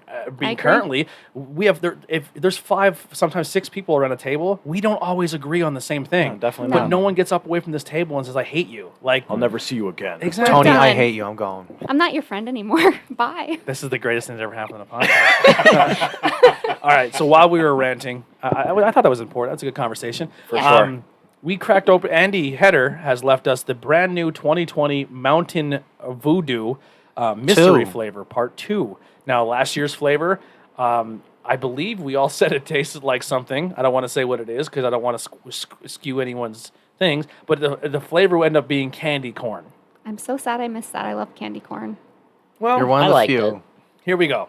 I liked it. I tried a little bit of it. I think it smells like something before I taste it. Smells like last year's. I think it tastes like it too. Is that what I think what you're saying? It tastes like Skittles. It smells Yeah. like Skittles. Oh, this Yeah. tastes like Skittles. That's exactly what last year's tasted like. We said Skittles. Last year Yeah. we said Skittles. it tastes like Skittles. This one, dead nuts, tastes like Skittles. Yeah, like a big old mouthful of Skittles. Yep. Not a certain kind of Yeah, Skittle, that's but the thing. Is Just like I the- can't. Is it Taste like the the rainbow. orange or is I was it? just gonna say that tastes the rainbow. Tastes like a rainbow. It's like that one episode with me, you, and Spive, Tony, on Banging Beers when we looked at each other and started laughing. That's We it's thought- the light moment. We thought a beer tasted like a vagina. Oh, sign me up. What else could this possibly be? What else? Seriously, what else could it possibly? Yes. Nothing. No way. It cannot be anything else. It Star smells like a Wars, maybe. lemon. It smells like a lemon Skittle. I want to say lemon or orange, but it is. It's like a combination of lemon when and you take orange. a mouthful of Skittles, that's what it tastes like. it's almost like Orange. when I you think. take that handful, how the orange and the lime kind of hangs out a little bit at the end. Yeah. It's kind of like a mix between that. Absolutely. Then too. Has anyone in the chat or anyone watching have tried this new Mountain Dew? Let us know. They're not gonna, because the whole guess is like the whole contest to guess what it is, so they probably are gonna hide some stuff. Can we Listen now. Can we Google it? Oh, what's I'm gonna do a little bit of investigative work here. All right. So, Mountain Dew is owned by Pepsi. Yes. PepsiCo. Is Skittles owned by PepsiCo? Because you couldn't really do it without. So, while you're bringing up something like Yeah. this, I learned something not Go- too long ago, and Yeah. it blew my mind. So, Chips Ahoy and Oreos are under the same umbrella. Yep. I never knew that. Absolutely. No, me neither. It I kinda just thought they makes were sense. enemies. They have the same package. I know, but they were enemies. It's a chocolate chip cookie versus an Oreo. That's how it always was in my mind. But and they all had the that contest profit. for yeah. And they're Right like- Twix, left Twix. No, but there was a thing for the Olympics where you pull it off and you had to get the 4 symbols. Yeah. And there was Oreo and Chips Ahoy that were part of the symbol. I'm like, wait, how did they get the rights to get Chips Ahoy and Oreo? They're two separate. I'm like, oh no, they're the same. Interesting. I didn't know that either. That's wild. I don't think I knew that either. Both are good. We all learn something Right. new today. That's right. Every day. Every day, Ben. Absolutely. Absolutely. Yeah, So who's I'm- everybody? What's everybody watching? I want to crack off mine quick. No, I'm only kidding. Go ahead, Ben. All right. You open the door. All right, Cobra Kai. Did anybody ever get second thoughts or watching? Or am I dive into it? Real or- quick. This flavor is different from Voodoo's mystery flavor last year, which was revealed to be candy corn, even though it tasted like eating a bag full of Skittles. Considering the flavors last year matched the colors on the label, I'm wondering if this year's will be candy apple and then released, but it hasn't been announced yet. So literally they're saying last year's tastes like you're eating a handful of Skittles. It tastes exactly like last year's. And now my bit of research: Skittles is owned by the Wrigley Company, which is a division of Mars. So, So Okay, no. yeah. unless Mars is owned by PepsiCo, I don't think they are. which is owned by Disney. Yeah. Disney owns everything, including us. Yeah, here's a tweet. Mickey with his The new Mountain Dew tastes like eating Skittles. So it did last year too. They just use the same formula. That's Yeah, they're just like trolling people. They're lazy. like, this year's flavor is pineapple pizza. You're like, But then I don't want it. Tastes like Skittles. I yeah, hate pineapple pizza. Take it back. yeah. Oh man. All right, so Ben, what are you watching? So Cobra Kai. Now, if you didn't get a chance to watch it on YouTube Red, The main guy dies. no. Karate kicked to death. No, Sorry. there's 2 seasons of it. Each season is 10 episodes long with 30 minutes, roughly about 35 minutes. It's pretty On- much on on Netflix. Netflix, right? It was a YouTube series originally, right? Yes. YouTube Red. YouTube If Red. you didn't have YouTube Red, you weren't watching it. Right. So, very good series to go off of overall to kind of continue the whole Karate Kid thing with now Cobra Kai. Just to give you a little bit of a synopsis, it's the rival of Ralph Macchio opening up his own dojo and bringing back Cobra Kai. The sweep Yeah. the leg kid. Yes. No, wait. No. You're talking Billy Zapka, What do you? the real Karate Kid. Oh, It's The from blonde the hair kid. original. yeah, the blonde hair kid. Yeah. Ralph Macchio's the other guy. No, well, I'm saying. Oh, I thought- the Ralph Macchio's rival. Yeah, rival. I said the rival of Ralph Macchio opens up his Oh, own. Yeah, okay. That's okay. No big. Misheard. All right, so here's the thing. How many Karate Kids were there? Like 3? There was. There's- and the Will Smith one. Yeah, I was gonna say. Yeah. I think there's 4. All right, so realistically, I loved the first one as a kid. And then I heard they made part 2, and I didn't watch it. I had zero interest. It's not bad. And then part 3, I was like, they're reaching at this point. Then they made the remake with Will Smith's kid, and I thought it was a good movie. Everyone hated on it. How dare you remake a movie? And I was like, this movie was cool. I liked it. So when they said they're going to bring back the cast from the season, like, does the 3 movies continue from each other? I would say that it's more along the lines of like a continuation from like the first one, kind of just like. So they just said the other two didn't happen. Yeah, I never really got to see the other two either. Here's my thing. That's Just my that's people- my people I are just- learned. they're really deal with blowing that, up yeah. on this show Mhm. because it's like, oh my god, that one movie one time that they drug out for 3 movies and then rebooted it is now getting another continuation show, and it's the greatest thing that we never asked for. It's like, Don't take my happiness, damn it. I don't know. I don't. No, don't take it away. Overall, you sunk in both seasons. You Both watched seasons. 20 episodes. Yep. I would Did say it change your life? I really liked watching it because Okay. it really brings out like that cheesy 80s nostalgic, make it a little bit cooler and a little bit of the cheese too, because one of the episodes in it, they actually have a song playing in a bar room say, "This is the fight song." And that's the cheesiest fucking thing ever. And they purposely did it, and I'm all over that. That's what you latched onto. Was a That- barroom scene. Well, not only that, but like with Ralph Macchio being back into it. Very and, nice like, guy. Definitely referencing like in the past, like to get Mr. Miyagi, like they reference like a lot from like the movies and like the cars. They do the whole technique and stuff. I think it's really cool. I really like the Cobra Kai guy, the blonde haired Billy Cobra. Zabka. Yeah, Billy Zabka. I really like him as he's turning everything around. Why is everything so funny? I can't. I can't take this seriously. No, I can take it seriously, but the part that fucking kills me is, have you guys ever watched that Robot Chicken where anytime someone calls him Mr. Miyagi, he's like, it's Pat fucking Morita. Yes, I've seen I that. didn't know his name going into it, but I never forgot it after Here's my that. thing. Here's my thing. If you were raised as a teenage kid in this little dojo leader teaches you how to catch fucking flies with chopsticks and changes your fucking life, right? And then you're just like, I'm gonna let myself go here. Well, you know what I mean? Just like It could happen. he teaches you the secrets of life, right? And then he's just like, that guy, I kicked him in the face when I was 12. I'm gonna go. You know what I mean? Like, It could happen. No, but seriously, were they always in contact with each other the whole way? No, they kind of like run into each other at one point in time, and like obviously like Ralph Macchio always has like a affinity against him then too. So they still have that rivalry, but there's certain things that may think of him in a different light too. So I feel like is Ralph Macchio the asshole in the show? you got to find out. He is. Because if you're the kid who got the training, like, because this is what can happen. Like, a kid can go and take karate and martial arts, and then he ones up his bully, and now he's like, "Fuck you, man! I beat your ass!" Right. Like, you know. Well- now he's not humble anymore. Well, put it this way. There's a lot. There's Did I a just little blow bit up of this a whole show. No, it's a think little it's in bit. the trailer, There's a probably. little. There's a Is that little what's in bit the of trailer? Yeah, because doesn't he try to, like, the kid that Billy Zabka's training went to date Ralph's daughter? Yes. He was dating Ralph's daughter. my Yeah. God. Yeah, Extra push. I think they kind of made like a nice little like pass the torch moment. Like, all right, these guys are like kind of done. Pass it on to the next generation if they want So to now do their it that kids way. are gonna fight each other. Yeah, yeah. That is super 80s. That is super 80s. Mark But and I still, are watching though. it too, but we didn't get that far. Okay. So I'm not going to spoil any more of it. I just Pat trailer. fucking Morita. And they reference him big time too, 100%. The only other thing that kind of ruins the show aesthetic wise, or like as a fan, because I explained it. well, that and Fuck you, Well, Tony. that and the fact that Ralph Macchio, from the filming of the first movie, stayed that size as in the rest of his life. He never became like a big dude. So like it'd be interesting to see like how the other kid grew, because if the other one's like imposing now and it's still fucking Ralph Macchio, it's like, I beat you up. I'm like, you never grew up, you mother. I'll beat your ass right now. Like, I'll hit you with my car. Like, you know what I mean? He Like, goes into that crane move and he just holds his head back. yeah.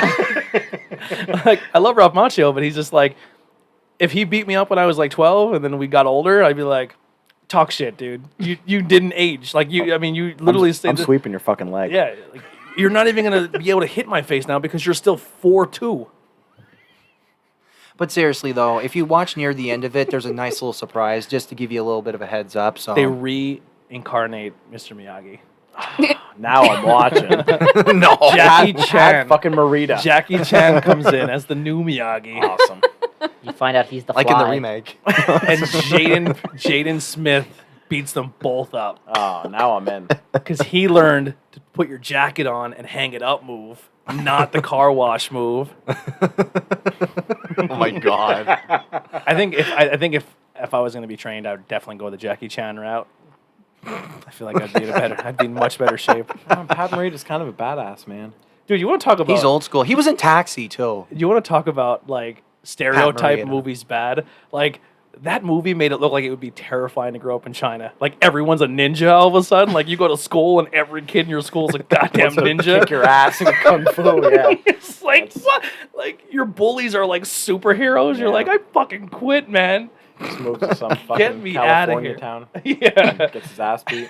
But definitely, Right. definitely a little It was fun. the 80s, man. Yeah. Definitely a fun series. I watched it all, so without question, I'd say it was pretty decent. I want to see more of it. Put it that way, to see where they take it next. And actually, Will Smith produces it, so Does he? there you go. Well, I know Will Smith. Like is- Ralph Macchio and like them, like kind of like produced it, but they made it. Did he buy much the better. rights when he got it for his son? I really don't know. I think he I never probably really, but still though, like with the, like they're taking it into a very good direction. So like it's not shitty. Yeah. Yeah, cheesy, yes, but not shitty. I mean, it should be cheesy. yeah, it's the oh Karate my God, Kid. Yeah. Yeah. Oh my god, yeah. But besides that, that was the real thing that I watched. The second thing that I watched, Bree might actually be interested in this. It's Agretzko with the red panda, that cartoon, we're in like from anime now. the Hello Kitty thing. Aw. Yeah, they have their third season out now. I've watched it. I watched it. My girls love it. It Actually, sounds cute. No, I did no watch. offense, Ben. It's Not the numbered. it's the red panda that actually sings heavy metal music in karaoke. Yeah, she So- works like a really boring job that she kind of hates, and she's forced to be. She's forced to be like polite, and it's Japanese, so she has like that super. How do they stretch that out into one episode? They do it in All like the 10, episodes, it's yeah. like 10, 15 minutes. Yeah, Is she karaoke heavy metal every episode? almost? Almost, yeah. She'll have like a really bad day at work, so then she'll go to the karaoke bar after work and scream metal. Nobody's hit the floor. Kind of. Yeah, kind of in a way, and like it's like all that heavy metal So she music. just but on a goes to cutesy work, cutesy Work face. sucks. She leaves work. Karaoke. She takes out, and then she does the whole thing: wash, rinse, repeat. But there's other stuff that goes on too. No one really knows that she does it. Like I know the one episode, there's like two popular girls at work, and they're like she's trying to fit in with them, so she takes them afterwards, and they're like, They're like, what? yeah, Yeah. So she gets picked on worse for being the weird girl who screams at karaoke her bars. boss is an asshole. I relate with her.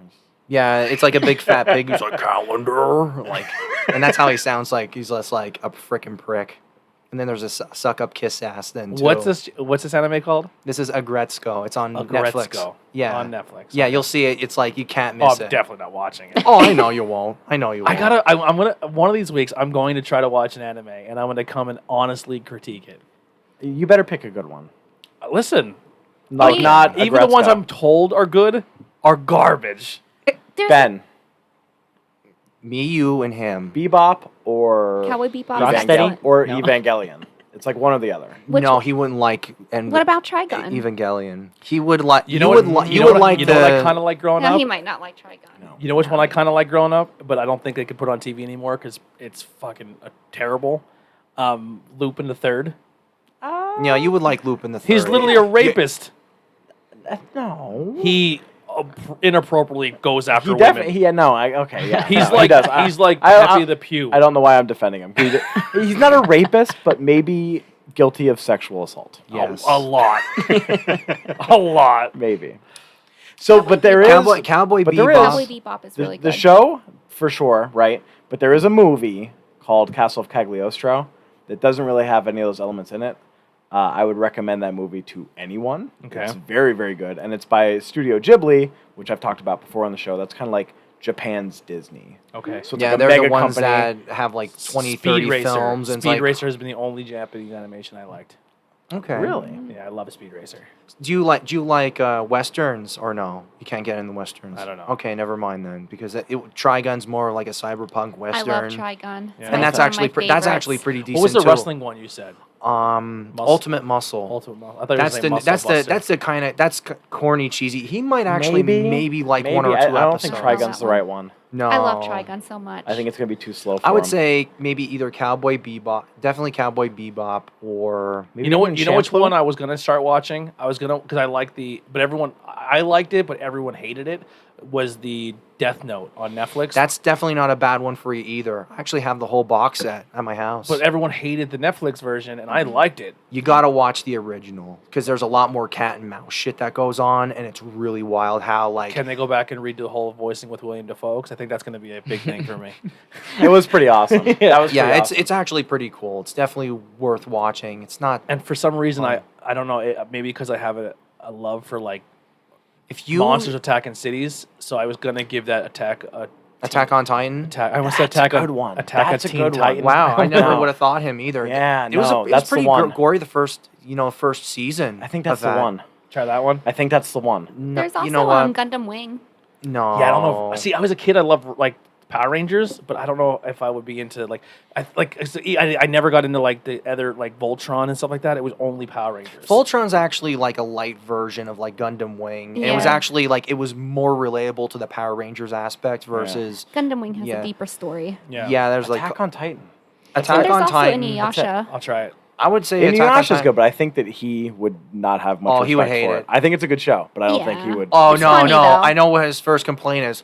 Kagome, Inuyasha, Kagome. Yeah, probably. Inuyasha. I'm like, Oh, yeah, you shut might it the not fuck like off. that. I'm done. Yeah, You when might they- not like when that, but they, it's so uh, funny. When they go really deep into like the extra corniness, I immediately just tune out. Inuyasha's full of it.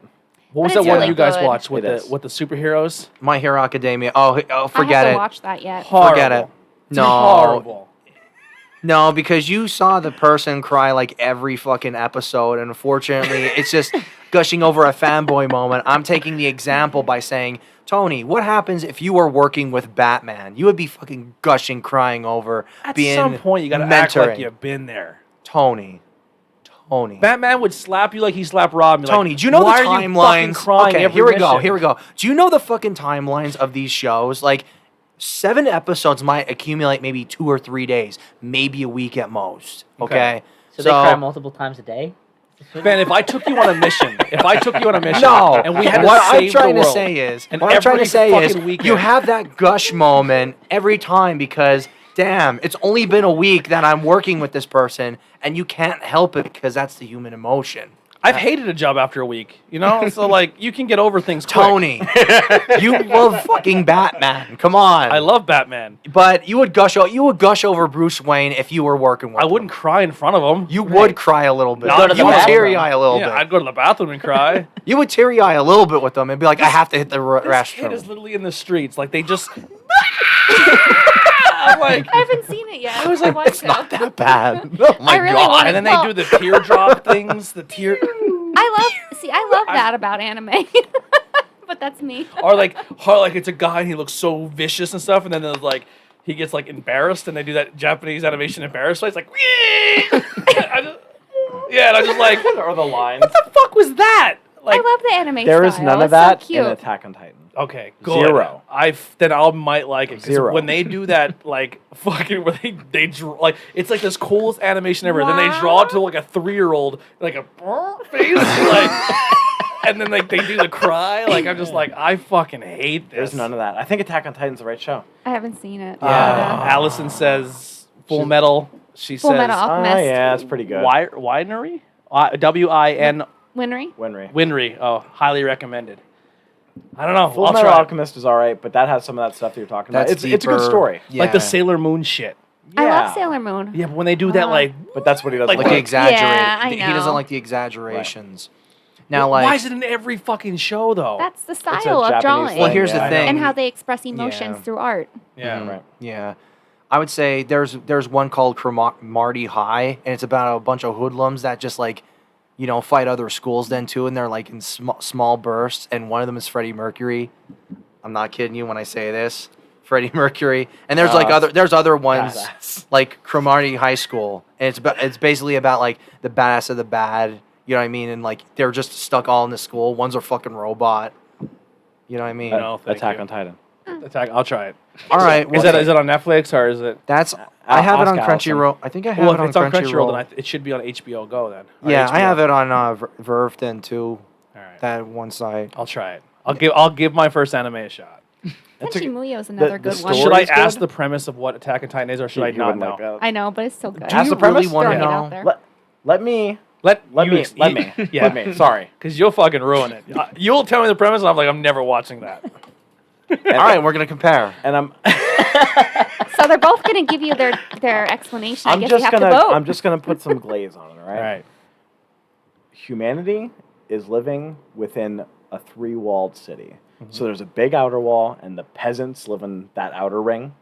And then you have people with a little more pull in society live inside of another ring. And then inside, the people The rich with wealth. Right. And they don't even know why they live in these walls, but they do. And the walls are really high, like really high. Mm-hmm. Do they know that there are others outside the wall? They Or do don't know just anything. Oh, They okay. they're in the wall. They're And that's sheltered. the history that they're given. And one day, a giant comes up and kicks the fucking wall in. And it leaves in a big giant. He's as big as the outer wall. And the kick hole leaves in a bunch of these smaller giants, which are like twice your size. And they're like all the skin. I would say like 5 human times the looking size things. of a regular human the, being. the big ones, yeah. The little ones, though, twice, maybe 3 times size. Mhm. Their heads would come up over a house, all right? So it lets all these little ones in on the outer wall. And they immediately come in. They have no genitalia, all right? So they're naked with no genitalia. Anamorphic. And they're all like, they'll have like these creepy smiling faces, which is hard to sleep at night after you see enough of it. They come through the wall and they start eating people. Everyone. Ooh. Eating the poor people. Everyone. They're biting them in half, ripping them in half. They're not even really eating them. They're just mutilating their bodies with their mouths. So they're not like chewing them up and swallowing them. So it's kind of like hard. like Yeah, Yeah. definitely. There's definitely a horror element. And this team gets dispatched that was apparently ready for it the whole time, and they have like these suits on their legs. It shoots wires out, so they're able to like Spider-Man from building the building almost. And the only way to kill these things is to sever the brainstem. The only way to kill them. nape of the neck or Right. something like that. So For your main brainstem, yeah. So these people come out of nowhere and they try to kill them, but like they're largely outnumbered. And now that's how the story goes forward. Now you have this hole, and you know there's this massive giant. So maybe there's more, maybe there's not, but the little ones are in, and you got to get rid of them. And So, but the only one it's only attacking the third wall at this point because it's in the beginning, because that's kind of the design of the whole thing. Is the rich people kind of knew, and they are the ones who have initially built it said rich people are in the third layer of protection. Next layer of protection is the semi-rich people, and then the people who don't give a shit. it's like countryside on the outside. Yeah. Peasants. For the There's most a part. lot to unpack. Kinda from like that when there's you a get into huge it. amount. Kind of like Wow. when they would build structures of back in the day when they would have the castles and they would have like those wall structures. Like the people who live close to the wall are the poor people because Right. they're the ones who are most expendable. Right. Then as you get further close to the castle, that's when the wealth. Okay. Right. Like Assassin's Creed, that's exactly how every Assassin's Creed game is. Right. It's like like it's sectioned off. But Okay. it But really like Ben takes said, a lot of- there's so much to that. Yeah. Like that is. I'm just literally putting a Putting little glaze glaze on it. All right. Literally. I'll give it a shot. I'll see how it goes. There's a ton more. If you can get through the first season, there's no way you're not watching the second season. I'll put it that way. All right. I mean, people told me about the Game of Thrones, and I got through 2. Well, it wasn't because I didn't like it. I thought the show was kind of boring. That's Oh what my ruined it the gosh. first Too, time. too many characters. I love Game of Thrones. They talked to me like I should know the stuff as they were telling the story, Yeah. and I was like, well, what the fuck do you like? I'm so lost. Like I couldn't remember characters' names. I would say It's a lot to take I in would at say first. Attack on Titan does that, like some of the like rivalry elements a lot better and tells a more coherent story with like the first season, Yeah. like with the different battles and all that they have. Oh, which is shit. pretty cool. Nikolai, what are you into right now? I just watched Lucifer, the new season. Oh, yeah. I loved it. And that's getting picked back up. Yeah, Officially. they're gonna do 6 seasons. Yeah. Is Wow. where it's gonna go. Yeah. So That's I don't know if awesome. it's gonna be like because part 2 for season 5 is gonna come out, and then I don't know if they're gonna break season 6 up. Where's that at right now? Is that Netflix. Netflix. Yeah. So up to 4 you can get on Vudu.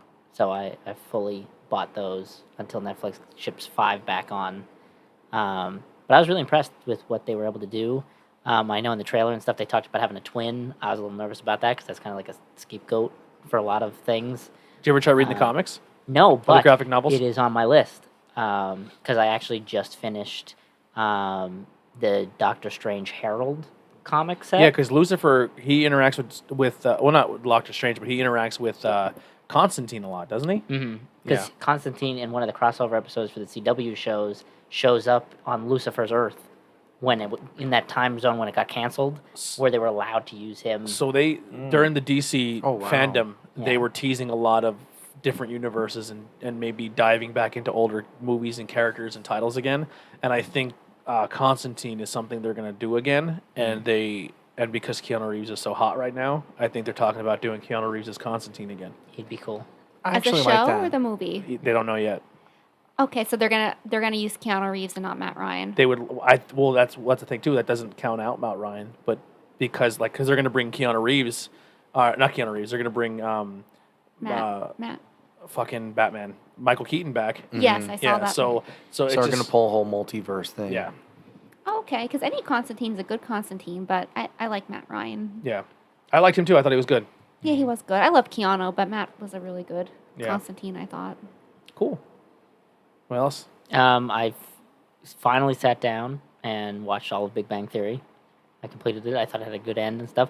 I was a little annoyed at some of the choices that they decided to make. I know in the beginning they didn't know, like a show like Young Sheldon was going to come out, where, for instance, Young Sheldon's dad in that show was Leonard's bully in an early season before the show existed.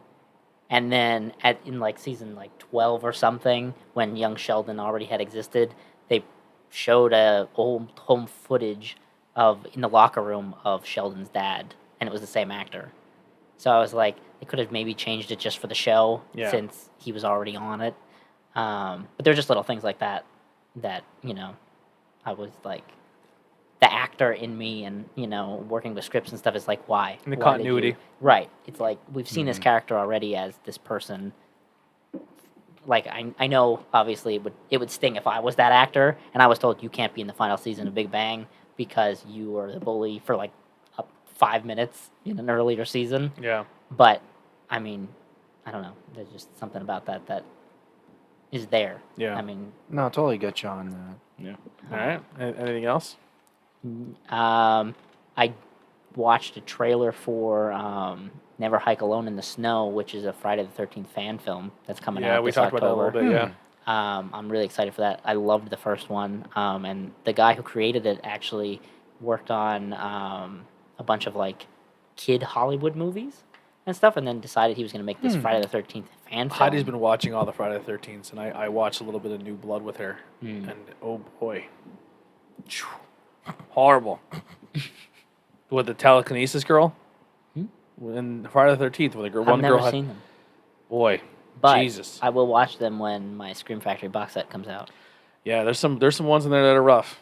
This girl has Doozies. she has telekinesis powers, and she uses them to resurrect what she thinks is her father, but she ends up resurrecting Michael Myers, and then like he possesses other What? people. Not Michael Myers, Myers? Jason. Sorry, it's crazy. Well, speaking of movie trailers, this probably should have been the other earlier segment, but I just hit my. Bree, you shared a trailer on the page that looks fucking awesome. Is it called "Be My Friend"? Mm-hmm. You guys watch that? No. Holy dog shit! That looks awesome. It really does. So I like. Been me a while since you held that one in. So Wow. I like me a monster movie, and I like me some like creepy. You don't know what's going on. So this kid is playing with his tablet in his room in the dark because he's a fucking weirdo, and And he has no friends. and he has no friends. So probably why he's a weirdo. And he's showing his tablet, and he has like a Snapchat filter on his face that makes him look like a skeleton. And he like moves the camera a little bit, and then the Snapchat filter grabs onto another face that's not there, and then like the face kind of like comes at the screen like a jump scare, and then it's just like he has like a speak and spell thing, and it's like be my friend, and then he befriends this monster, but the only way you can really see it is like through at first you can only see it through the tablet or through electronics or like cameras, and then I guess the mom is like, whoa, we're not doing this anymore because now other kids are starting to see it, and this thing is getting really like violent and angry. And then, like, at the very end of the trailer, it shows the kid and the mom hiding, and you hear, like, this creature, the way it moves and talks. And it kind of moves like the Quiet Things, where it has, like, really long limbs, and it's, like, really tall. And, like, you hear it, and it's, like, walking down the hallway towards, like, it's, like, it looks super creepy, but it looks awesome. It Well, I'm does. sold. When I started Be My Friend, I thought it was the Chucky TV show they're making. Oh yes, because they are doing that. Yeah, too. and then I watched. I was like, that looks fucking cool, man. Like, I never even knew that was a thing. That was a good grab. That was a good trailer find. How did you come across that? I saw it. I saw it posted somewhere else. I can't remember. I can't remember where. I don't know what website it was on. Mhm. It may have even been posted on another group I was in. Yeah, So I'm impressed with it. I am too. I didn't even know that was coming out, and I like those kind of horror movies, like the ghosts or the monsters. I'm not really. I don't have anything against like your typical horrors, like the Jasons or like the Freddys. Yeah, Heidi is definitely more of a slasher Yeah, fan. I'm more of the monsters. that's what I am too. Yeah. Yeah. And I know I'll some be people are there. into like the demon ghost possession movies. I'm not really into those as much. no, I they're like like my second. I like the monsters. I like monsters, or I like when people are the monsters, where they're not so much slasher, but it's like one of those situations where you have no way out, like that movie Midsummer. Oh, I had wanted to see that. I Oh didn't see my it God, yet. watch it! It's so good. Did you I see heard- that one? Not yet. That one's. Did you see it? Watch it. That's your homework. Go watch that movie. We'll talk about it in a future episode. That one is pretty much these the kids go to a midsummer event in Sweden, and everyone's pagans, like paganism, and crazy shit happens. Oh, And that sounds good then. it's Yeah. fucking awesome. It's not like a jump scare. It's like a psychological fucks Do with they your head. end up calling on like an ancient spirit or something Nope. during one of their things? There's Okay. nothing like supernatural. Nothing Oh, okay. nothing crazy. It's a believable where humans are just humans movie. Oh, okay. Yeah. That sounds interesting. It's sick. But what are you into? What have you been watching, or what do you have for us today? So I finished Letterkenny, which is really good. Hopefully, the new season comes out sometime this year. They kept pushing it back because of COVID. I highly recommend that show. The show's really funny. We start watching Castle Rock again, season 2. It's getting What's Castle Rock? so that Come on. I don't know. There's not like Castle Rock, like the fucking kid puppet show, right? That's Fraggle Rock. Yeah. What? What? I don't know. I know I told, Fraggle Rock. I told you and Heidi to watch it when it came out. What is it? Go So- ahead. Okay, thank you. So feel sorry. free to chime in now, because I know you guys watch it too. Yeah. So it's it takes place in like Stephen King's world basically, and it Oh. pulls from his different stories. Okay, yeah, I do remember you telling me this now. So season 2 basically it deals with her name is Annie, and she basically kidnapped the child. Is what it looks like. I don't know. That's what I'm gathering so far. You did talk about this on the previous episode. I do remember now. It's based loosely off of the girl from Misery, Annie, Yes. but she's younger. And also it has a lot to do with Salem's Lot. Yes. As far as the Stephen King universe, that's mostly Salem's Lot and Misery. Yes, it's a nice mix of the two. Did I you? would say. I know this Yeah, is for sure. completely off base, but did anyone have any interest or heard of that Lovecraft show that's out now? Everyone's raving about on Oh, HBO. Lovecraft Country or something like Yeah. that. I don't know anything about People are it. saying it's pretty good. It's on HBO. I'm kind of a Lovecraft nut, so I'd like to see it, but I haven't got to it yet. Yeah. I don't know anything about it. That's like the writer H.P. Lovecraft. you're Yes. talking Yeah. about? Yeah. Like the Cthulhu and stuff like that. Oh, okay. Yeah, Like that. I'm not familiar with his work. I Yeah. just know who he is as a writer, but I never read it. Any of it. Yeah, I think that was another one too, where the guy who created it may have not been a huge fan of people of color, and then I think his work went into like public domain, and I think, if I'm not mistaken, I think it was like Jordan Peele or one of those guys snatched it up, and they made think so, yeah. and they made a TV show, and it's like mostly people of color that are in It's the awesome. show. Yeah. Oh. And they kind of use the Lovecraft as well as like what's going on in current events right now, so it's like a mix of the two. Oh, that sounds good. Yeah, from everyone I'm hearing, it's a fantastic show. Oh, good. So if I ever get HBO, I'll probably be watching it then. Yeah. Because we just got rid of HBO. I don't know if we're gonna get it back. The HBO Go is really cool. Yeah. It's really good. It's just we have so many streaming services already. So. Mm. But yeah, so we're watching Castle Rock. It's very good. I would say this is a pretty good mix of the two. And then there's some other things that are kind of like thrown in there that I think aren't really related to any of his books. But of course, they're going to do that. They're going to take like, they're going to Creative have some stuff control, in. yeah. Yeah, creative control. So we're watching that. Trying to think if there's anything else. Still playing Animal Crossing. If anybody is playing, you may have noticed that they added some fall things into it, and we should be getting our new update pretty soon. And Joe Biden has infiltrated Animal Crossing. Apparently he has. I do Yeah, not like that's- politics, so they will not be joining my island. Yeah. Yeah, hate Joe politics, Biden and so Kamala everybody knows. Harris entered the world of Animal Crossing with that. And there's some pictures online then too. showing like their campaign stuff. I'm like, Leave that shit out of my games. yeah, Same here. I know. I don't like politics to begin So with. I don't want my games to be oversaturated with fucking product placement, and I don't want politics in there Exactly. unless the game is designed for that reason. yes. Like the new Marvel's game. Still, like, you're separating all your DLC for each system. You're adding people from Verizon and Sprint can come in and add a fucking skins that I can't get because I'm not a Verizon customer. I don't like that shit in my games. Yeah, that's annoying. I Yeah. agree with you there. It's you play them for fun, to escape things, to enjoy yourself. You don't Right. need real life events usually impacting your definitely. fun. You Absolutely. just want to And enjoy I- the game. And I know we try to not do that so much on the network here, but like sometimes that does invade pop culture, like we course. talked about earlier with Yes. like the orcs. It and- bleeds in. It bleeds. I mean, it Yeah. does. Like it does affect pop culture, and that's a thing too. Like just let's just have that difference. You know what I mean? Like Yep. we're not going to speak on people hurting each other in the streets and Mm-hmm. our views on that really, but like if you're a fan of something for a long time and they're going to add stuff to kind of like I don't know, it's a slippery slope. I think it's important, like Bria had said earlier, you can ignore it though. You know what I mean? Yes, Yeah. I will be doing that. Let me Yeah. have my Animal Crossing. Let me catch my bugs, fish my fish, build up. Now, my, if I walk into my your island, if I island. walk on my island and there's a fucking Vote Joe sign and I can't remove it, I'm gonna be pretty upset. I'm gonna be too. Yeah. I'll be writing somebody. They'll be getting a complaint I'll from be me. putting bushes in front of it.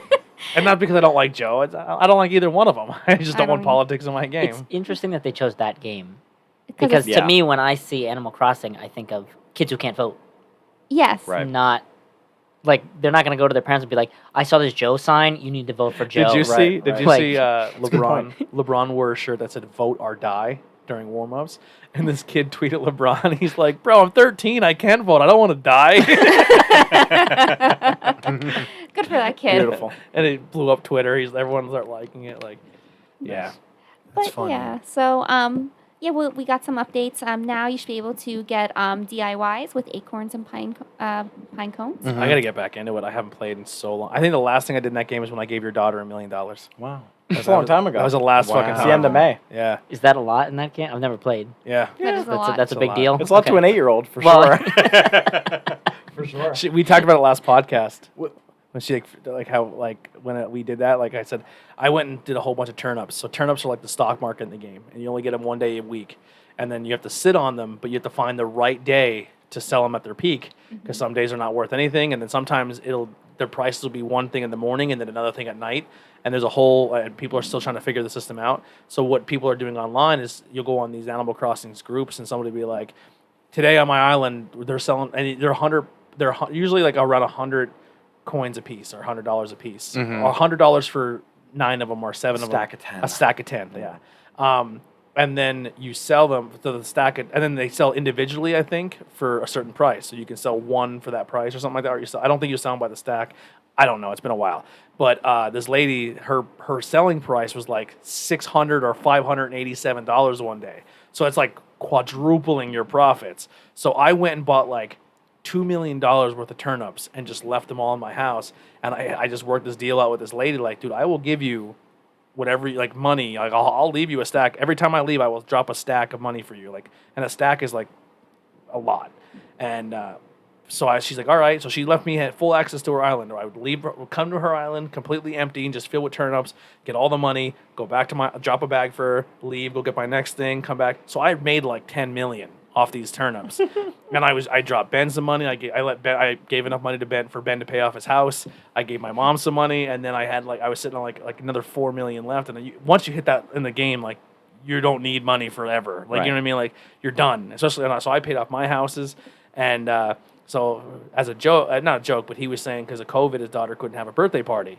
So he were like, hey, can everyone come to the island and like help celebrate her birthday because you guys are gonna do like a roller roost thing or something like that. Yeah, she wanted to have like a legitimate birthday at the Roller Roost, and then she ended up not going to school for the last 2 months, so it was like hard to say, we're not doing a birthday party this year, you know what I mean? Yeah. So she asked for an Animal Crossing birthday and reached out to my local community, it was Bree and Yeah. Tony's mom, a couple others, and everybody came through. Tony was funny, he like shows up, he's just dropping bags of money, and I'm like, Well, I said in the my group chat. birthday's coming up. Yeah. So I said in the group chat, I know what I'm going to give her, and I put the gif of Dr. Evil going $1 million. So they all did it as a joke, and I was like, no, I'm dead set doing that. So I showed up at her island, and I was like, come over here, I got your gift, and I just dropped, and it's like $1 million is a lot of bags on the ground. So she like literally in her emo was like, oh my god. What was that like? That shocked look. Yeah, what was it like in your household? Did she? We were all like, Alice was like, what the fuck? And she went and picked all the money, and I was like, what are you going to do with it? She was like, I'm going to put money on my house. She runs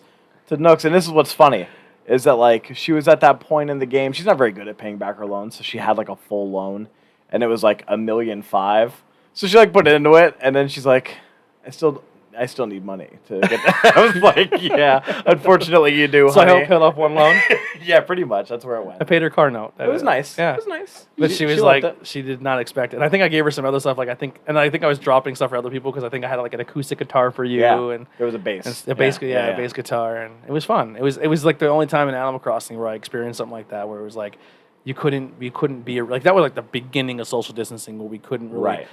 you know, and it was just like a fun way to all hang out in a video game. So I Yeah. thought it was important. It was cool. It's definitely going to be in my top moments of like video game experience. Same here. Yeah. I thought it was awesome. Yeah. I'm sorry. And anything else, Animal Crossing? We go on these tangents. Oh, no, it's okay. And I think you should get some new sea creatures and a few new bugs. And hopefully we'll get our fall update pretty soon where you get Jack, the Halloween stuff, and whatever other fun fall stuff they have Oh, that's planned that we cool. don't know yet. Yeah, I definitely am excited to see what Halloween's like in that game. Yeah, it's going to be fun. Jack is a little, like, pumpkin guy. And I don't know what they're going to do in this game, but before you would do things for him, it was around Halloween, and then he would give you a different piece of Halloween furniture. Yeah. Yeah. The we Easter always one like was cool, Jack. man. Like, I mean, I know it was overwhelming with like the eggs, Yeah. but like it was a sense of accomplishment when you were like had every single piece Yep. of the event done. Like I thought that was cool. Yep. Yeah, so I have a feeling that they're going to do something different for Jack this game because they changed up the Easter event for this game because it was always different in the past. So I think it's going to be something new with Jack. And there's rumor that we'll get Brewster finally, which I love Brewster. He's one of my favorite characters. I've been waiting for him since day one. So hopefully he's finally here. He has a coffee shop. So Yeah. Well, this is kind of interesting. roost. Once again, I don't know why I didn't talk about it earlier, but since we're on Nintendo Switch, did you see that it's almost getting to the point where it's being confirmed that there's a new version of the Switch coming? I saw I that. did, yeah. Yeah, I did see 2021. that. What would it have to take for you to go get the new version? Oh boy. Good Joy-Cons. Yeah, probably the Joy-Cons. Probably more storage, I would say. Probably Yeah. more storage and maybe a better battery. But my battery's pretty good on mine, so that wouldn't be enough to Do sway. you have Gen 1 or you have the newer? Oh, I have Gen 1. So do I. I'm like Nintendo crazy, as you guys all know. Everybody who knows me I'm like diehard Nintendo, so I'm out there day one buying that Nintendo. I don't even care. I'm there. Yeah, I had mine day one as well. I love Nintendo. Actually, I have to fix my back plate on mine. I let one of my buddies. We're family now for the most part. Like what my little cousins or nephew or I'm not sure how it would work. Cousin-in-law. I don't know. Let him play it for a little bit at a party, and he dropped it and cracked the back case on it. Like the screen's fine. Yeah. Just the plastic, but you can unscrew those and put a new plastic piece on. So. I love Nintendo. Like I've always bought Nintendo. I was just talking about this today. Like when the gen that was Dreamcast, GameCube, Xbox, PlayStation 2, I had all four of them at the same time. The Xbox got the Red Ring of Death. The PlayStation ended up breaking. I still got the Dreamcast, but it makes a lot of noise. Yeah, it's loud. My GameCube Still works. and had the hardest play out of all those systems. GameCube is a good system. Very underrated. And I've bought all the Nintendo product, and I'm sure Brie would agree with me. Like Yes. it's all good quality. It is. But these fucking Joy-Cons, they're $80 for two fucking Joy-Cons. I have 6 of them, and 5 of them are broken. Like either button sticks Wow. or drift. Yeah. Yep. I'm fucking mad. Like Andy bought third-party ones off this dude. Yeah. And they're fucking amazing. it's a shame they have to do that. Yeah. You should But be able to buy For all that Nintendo. But- quality that Nintendo's all about, then Right. too. So It's just the Joy-Cons. we can Right. we can kind of go around the table real quick. I mean, this episode's going to be a little longer, but fuck it, that's what we're here for. We haven't seen each other in a while. Yeah, the we'll do one each here. Like, what would be a pro thing for you? We said a few here already. So battery life, better Joy-Cons. What would be a pro for you that you would like to see in the new Switch? I would like to maybe see a little bit more power into it So for a portability. Maybe so we can play better games a little bit better. Absolutely, Yeah. yeah. Because like to me at least, like again, I just don't like Nintendo for solely the fact that they keep doing a revision of their stuff versus rather than coming out like 1, 2, done.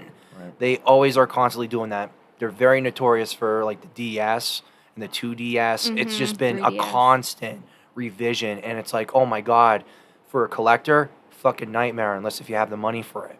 Right. But at the same time, though, like, if they do it where they have enough of power where they can let it go for another couple years, like, I'd say 3 or 4 years, I'd be content with that. Yeah. So you want to, because it can run games like Doom, but it's very scaled down. And not only that, Tony, like, even if they're doing that whole cross-play with Xbox then, too, that would be a smart enough thing for them to actually get those cross-play So games this is from where Microsoft. this is where my tin Game hat Pass. comes in that we were talking about last episode that we said very skeptical if it would happen.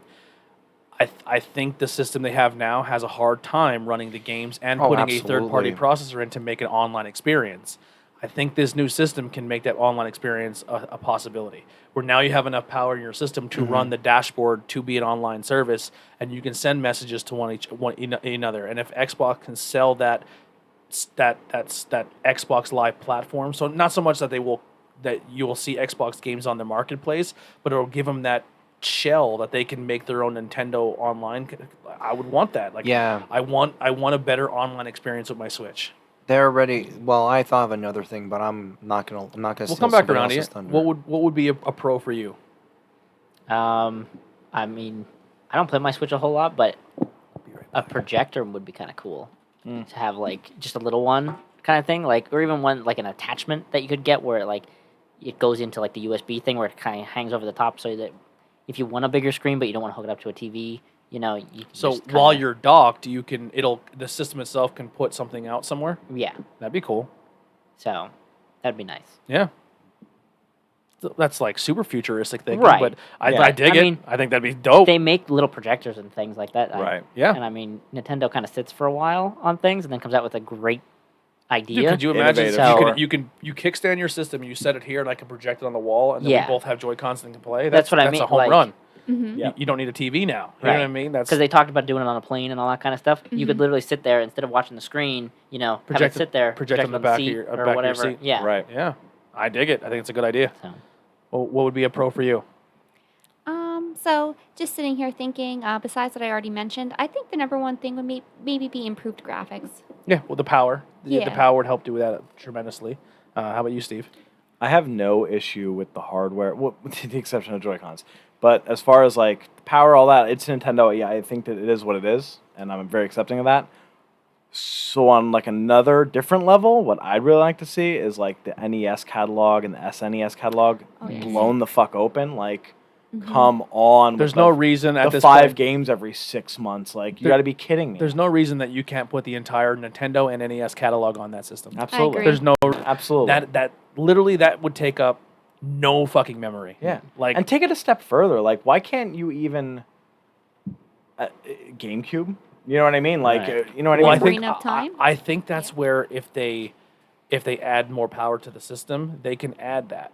What I would like is I would like more connectivity, so they can add more, like, easier to hook up controllers to it. So you can have like a wireless GameCube or a wireless N64. So really, if you're going to make those back catalogs, I know they did it with the Nintendo and NES, where you can physically buy from Nintendo a wireless Nintendo controller that you could hook up to your system and play it. One of my things is I think if you're going to make an elite version of your system, I know you made your light version, right? But you can't dock it, right? Right. So I understand why they did it. It's not for me personally. I want to dock it. But I think if you're going to make the next console and you're going to make it maybe more of a powerhouse and give it a better battery life, it's got to be bigger. It's got to be bigger. Now, the downside with that is I want bigger Joy-Cons. I want a little bit bigger Joy-Cons. So, like, when I was playing with my buddies and we were all taking turns and using the Joy-Cons, and I'm racing like this, and I'm like, oh my god! But you're 2 races in, your fingers are gonna fall off. I watched a little bit of last week's episode, and Andy made the comment about if you, God forbid, you get the right Joy-Con where the button's in the middle, Yeah. and now you're like this. Yeah. That Oh, sucks. man, It's yeah. terrible. So maybe, I mean, I think the Joy-Cons are a fantastic idea. Just maybe a small design change, a little bit. I got these things I'd like to brag about. I got them on Amazon. I'm not even gonna bother pulling up. Okay. I got them on Amazon. It was an Amazon Basic, but it's a little black controller with bumpers and handle grips, and the Joy-Con slips right inside. And they were like $7, but it makes that way better to like hold. It might even been $7 for two. They weren't expensive. Yeah.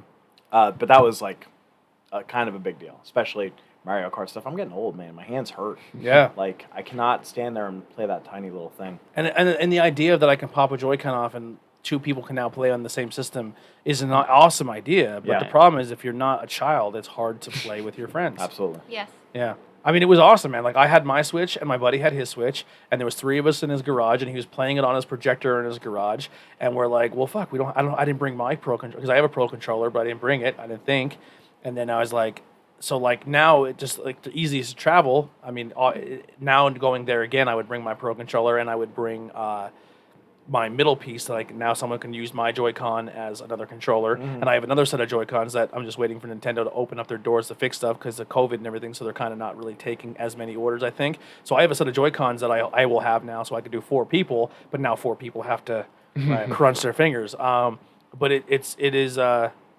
like that accessibility that the Joy-Con can do your entire game with one Joy-Con and not need both. But if it was just spaced out a little differently, or if they just they figured out a way to make them a hair bigger, I think it'd be fantastic. Yeah, for sure. Yeah. It has limitations, and like I only know because the kids play a lot of Minecraft. So you literally cannot play Minecraft with half a Joy-Con. You can't? No, absolutely not. And we play a lot of. Oh, you need the 2 thumbsticks. You really do, yeah. and you need both bumpers and both triggers. And then 5 of us at my house play Animal Crossing. So if there's like shooting stars and stuff, we'll all get on together for fun. If everyone has just half a Joy-Con, you can't pan the camera. Somebody got to have 2. You know what I mean? To and then be the leader to control the camera. It does have limitations. You don't really think about it until you're there. Yeah, absolutely. Everybody gets a Joy-Con, now you're playing, and you're like, all right, show me the night sky. We can't. Yeah. So now you got to turn it off. Shit. Yeah, right, exactly. Okay, I'd never even thought of that. But I mean, listen, the Switch is a fantastic system. I love it. It's just small things that need to change. I just want more of an online presence. I want to be able to communicate with my friends more. I want to be able to interact with my friends. Like it says, oh, your friend's playing this game, but unless I message them and say, hey, get on your phone app so we can voice chat, it's kind of pointless. I wouldn't even, I don't want to shoot them down, but I don't know that you'll get that. They were never really big on that. Like they don't, they don't want my kids talking to creeps. Or having another 8-year-old well, Nintendo did make telling my daughter to porn suck hotel. a dick. You know what I mean? That's true. That's true. That's true. But they don't.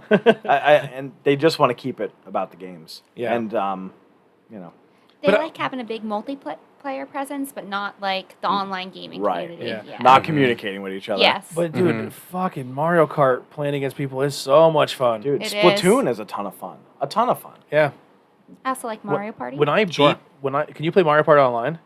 Yeah, you Can you really? Yeah, any of them Super Smash boy. Brothers. I can't. That would frustrate me because I'm just not good at that game, and I would just feel like I'm so inferior. And you don't want to play her and I. Are you guys really good? Yes. Really? Yes, you should see all of us together. You should see I mean, us I'll all. come in We're and play. competitive as I hell. will easily be the mark of the room. I'll be like, "Where's Tony? I need an easy kill." Uppy. How did you know? Yeah. How'd you know? I'm the fish of the room. But dude, there's nothing. The first time I played Mario Kart online, I got on and I was the only name that I was able to read. Yeah. Everybody it was all Japanese names. We're and pretty I was good at like, that got game probably too. got smoked. and I was Oh, like, no. I'm gonna get fucking handled. Yeah. And I fucking won the race. Nice. And I dominated it. Nice, Good job. And man. it was like, I just beat a bunch of Japanese kids in this, and I know they're all fucking good. Right. Like, you know what I mean? Well, Like, of course they are. They probably looked at the list and they were like, "This is the only name we can't understand, so we'll let it." win." yeah, they're He probably like, probably gets this rough too much. dude, it's fun. I'm not trying to be racist, right? But like every game has that. Like, don't play hockey online because people are discussing racist pigs when you play hockey. Like, I'm sorry, I'm not making fun of the hockey community, but if you play that game online, that fucking culture is toxic. Aw, that's sad. It's bad. It's really fucking bad. Modern Warfare is pretty bad at that too. Like way What? back in the day, Call of Duty Modern Warfare was Not pretty even bad. on the can't even. same level as Really? hockey. Hockey Wow. gives you the option to make characters, and people will pick a character and make it as black as they possibly can, and then put pink lips on it and change the name to like the most racist names. Wow. They're scumbags. Wow. That's sickening. And it's a really fun game to play online, but the culture is disgusting. Wow. But in a funnier way of the culture kind of being funny, but it's more or less like a ribbing thing. The first time I ever played FIFA online, I'm in a game, and there's a game of FIFA where every single person on the pitch is controlled by an actual human player. So I'm playing right wing, and I'm like, hey guys, just let you know I'm over on the right wing. And all I hear is, bloody hell. And I go, what? And they're like, what position are you, mate? And they're like, no one give the ball to the right wing. Like, no one give the ball to the American. They can't play soccer. Like, they can't play football. They're like, he's probably calling it soccer, right? Like, just literally roasting me the whole game. They would not pass me the ball. Wow. Oh, no. Like, yeah, they're like, there's no chance we're giving it to the American. That's like, funny. zero chance. So then the ball goes out on my end, and I'm right wing, so I have to do the corner kick. And I put this fucking thing on the button, and it leads to an assist header Nice. goal. Nice. And he's like, okay, you get 2 passes this game. Like, they were funny, but they weren't like they wouldn't pass me the ball. Right. They were hard. But they were like it wasn't like, it was, I don't know, it wasn't like disgusting like the It was hockey light. culture. It was more lighthearted, and you Yeah. kind of knew where they were coming from with it because they might have had bad experiences with it overall. Yeah, like, they're like, oh, don't bloody give- hell! don't no, give it to the no, American." no. I was obsessed with Pokemon Heart Gold, Soul Silver, and I would play online a lot. And I would get online and see like the Japanese script and be like, prepare to I be. get dominated, like Yeah. just wiped off the map. They're I don't so even know why good. I'm playing. They're so good. Is there any other games or anything you want to go over? It's still on you. I'm sorry. We went on a Nintendo rant. Oh yeah, no, that's okay. No, not right now, because I was just working on catching all those bugs in August, and I got all of them, but the golden stag. So I was really hoping to finish all my bugs by the end of December, but sadly that will not be the case. You always Is got really next the year. golden? Is really the golden stag the only one in August? The only no, there's a whole bunch of them. That's the only one I could not catch. Yeah. Time travel. Get it. Go back a couple days. She would never. You would never. I wouldn't. You No, would never. no, know you I wouldn't. don't. I play Animal Crossing the way it's meant There's to be always played. next year. Yes. There's always next year. That's how I'm gonna have to be because There's always I next lost year. a lot. There's a lot of stuff I'm not gonna get now. Or just go to my brother's island. He's Right. he's the southern coast. They have different. Mark has times. one too. Yes, he Southern does. Hemisphere. So I'll be Southern on his Hemisphere. island in January and February trying to catch that golden Yeah. because that's when it's in Southern Yeah. Hemisphere. So I do like that little loophole. It's like, I'm not time traveling, But that's pretty badass. yeah. So what have you been up to? And you say you haven't really been playing or watching much. Nothing. Like I was into the records. I did watch. The only thing I could think of the whole time was going around the table. I started reading Acid for the Children. It's Flea's autobiography. Oh, So that's pretty crazy. Probably not as crazy as it should be, Yeah, but gosh, my- it's interesting. And I was also watching Black Sails. Black Sails. Black Sails, yeah. I was watching that What's on that? Hulu. It's pirate show? loosely based on historical events with pirates. interesting. Cool. Cool. It's Showtime, so it's got all the good stuff. Decapitations and Boobies. boobs, and yeah, it was good. Boobs and shows. is An always occasional swinging cock. It's a good show. Yeah, It's a I good mean, show. listen, if I'm going to see boobs, I feel like the women should be able to see a penis. It's very Where he's just like, put it out there for It should everybody. be I fair. agree It with should you. be I agree fair with you. all across Absolutely. the- Yeah. all Absolutely. across. I think if a Yep. guy, if a girl's getting on set and they're like, "Hey, you might have to show your tits," but Jeff got to show his dick, and Jeff's like, "Can I at least fucking shake it a little?" No, I totally agree. You can't have one without the other. That's real life. That's a fucking thing, man. It's 'cause real you're life. like, the male's thing is there's chill mode, and then there's like not ready to go mode, but like presentable mode. You know? raging helicopter mode. like every dude doesn't want to show up to the party ready to rock, but Right. you have to teach yourself to get in that presentable mode. Because if you show up normal mode, you're gonna get chuckled at. You know what I mean? Let's call it half cocked. Yeah. But presentable mode. That's why the naked scene in The Hangover where he gets out of the trunk is hilarious because he came out in full like not ready. He came out like just out of the pool water mode. You know what I mean? Like, the shrinkage. sorry, penises are always funny to me. I couldn't imagine like going to a strip club where it's all dudes. Just something about a flopping wiener is funny. I'd be chuckling the whole time. Like, think- oh my god, he's swinging it. It's a raging helicopter. Yeah. Listen, I can see why girls are grotesque by dick pics, but like to me, I would just be like, oh my god. Like I'd be like, did you see this? They're always funny to me. reaching for your ones. Yeah. Steve, I got a recommendation for you. I just downloaded, or just it's the most recent download. What we got? It's a game called Moon. It's on the Nintendo Switch store. Okay. It was originally a PlayStation port. Okay. It's like a role reversal. So you play as this one knight character that goes through like a typical like RPG journey. JRPG? Yeah, it's Okay. kind of like a JRPG journey, and there's a little kid that plays the game on his PlayStation. So TV turns back on. You get transported into the world, and guess what? You have to restore what that hero did in the game itself. And there's different methods of madness to it by having these things called action points. So if you run out of action points, you die. So you have to make every action count. You have to eat cookies. You have to do certain stuff in order to continue to level up in that aspect and kind of undo what your bastard hero actually did in the game. So Well, while you're there, Ben, what do you got to plug? what do I got to plug? Just wrap this up. Nothing really, just banging beers. That's it. Okay. Bang Beers podcast every Friday night. Every Friday. Nikolai.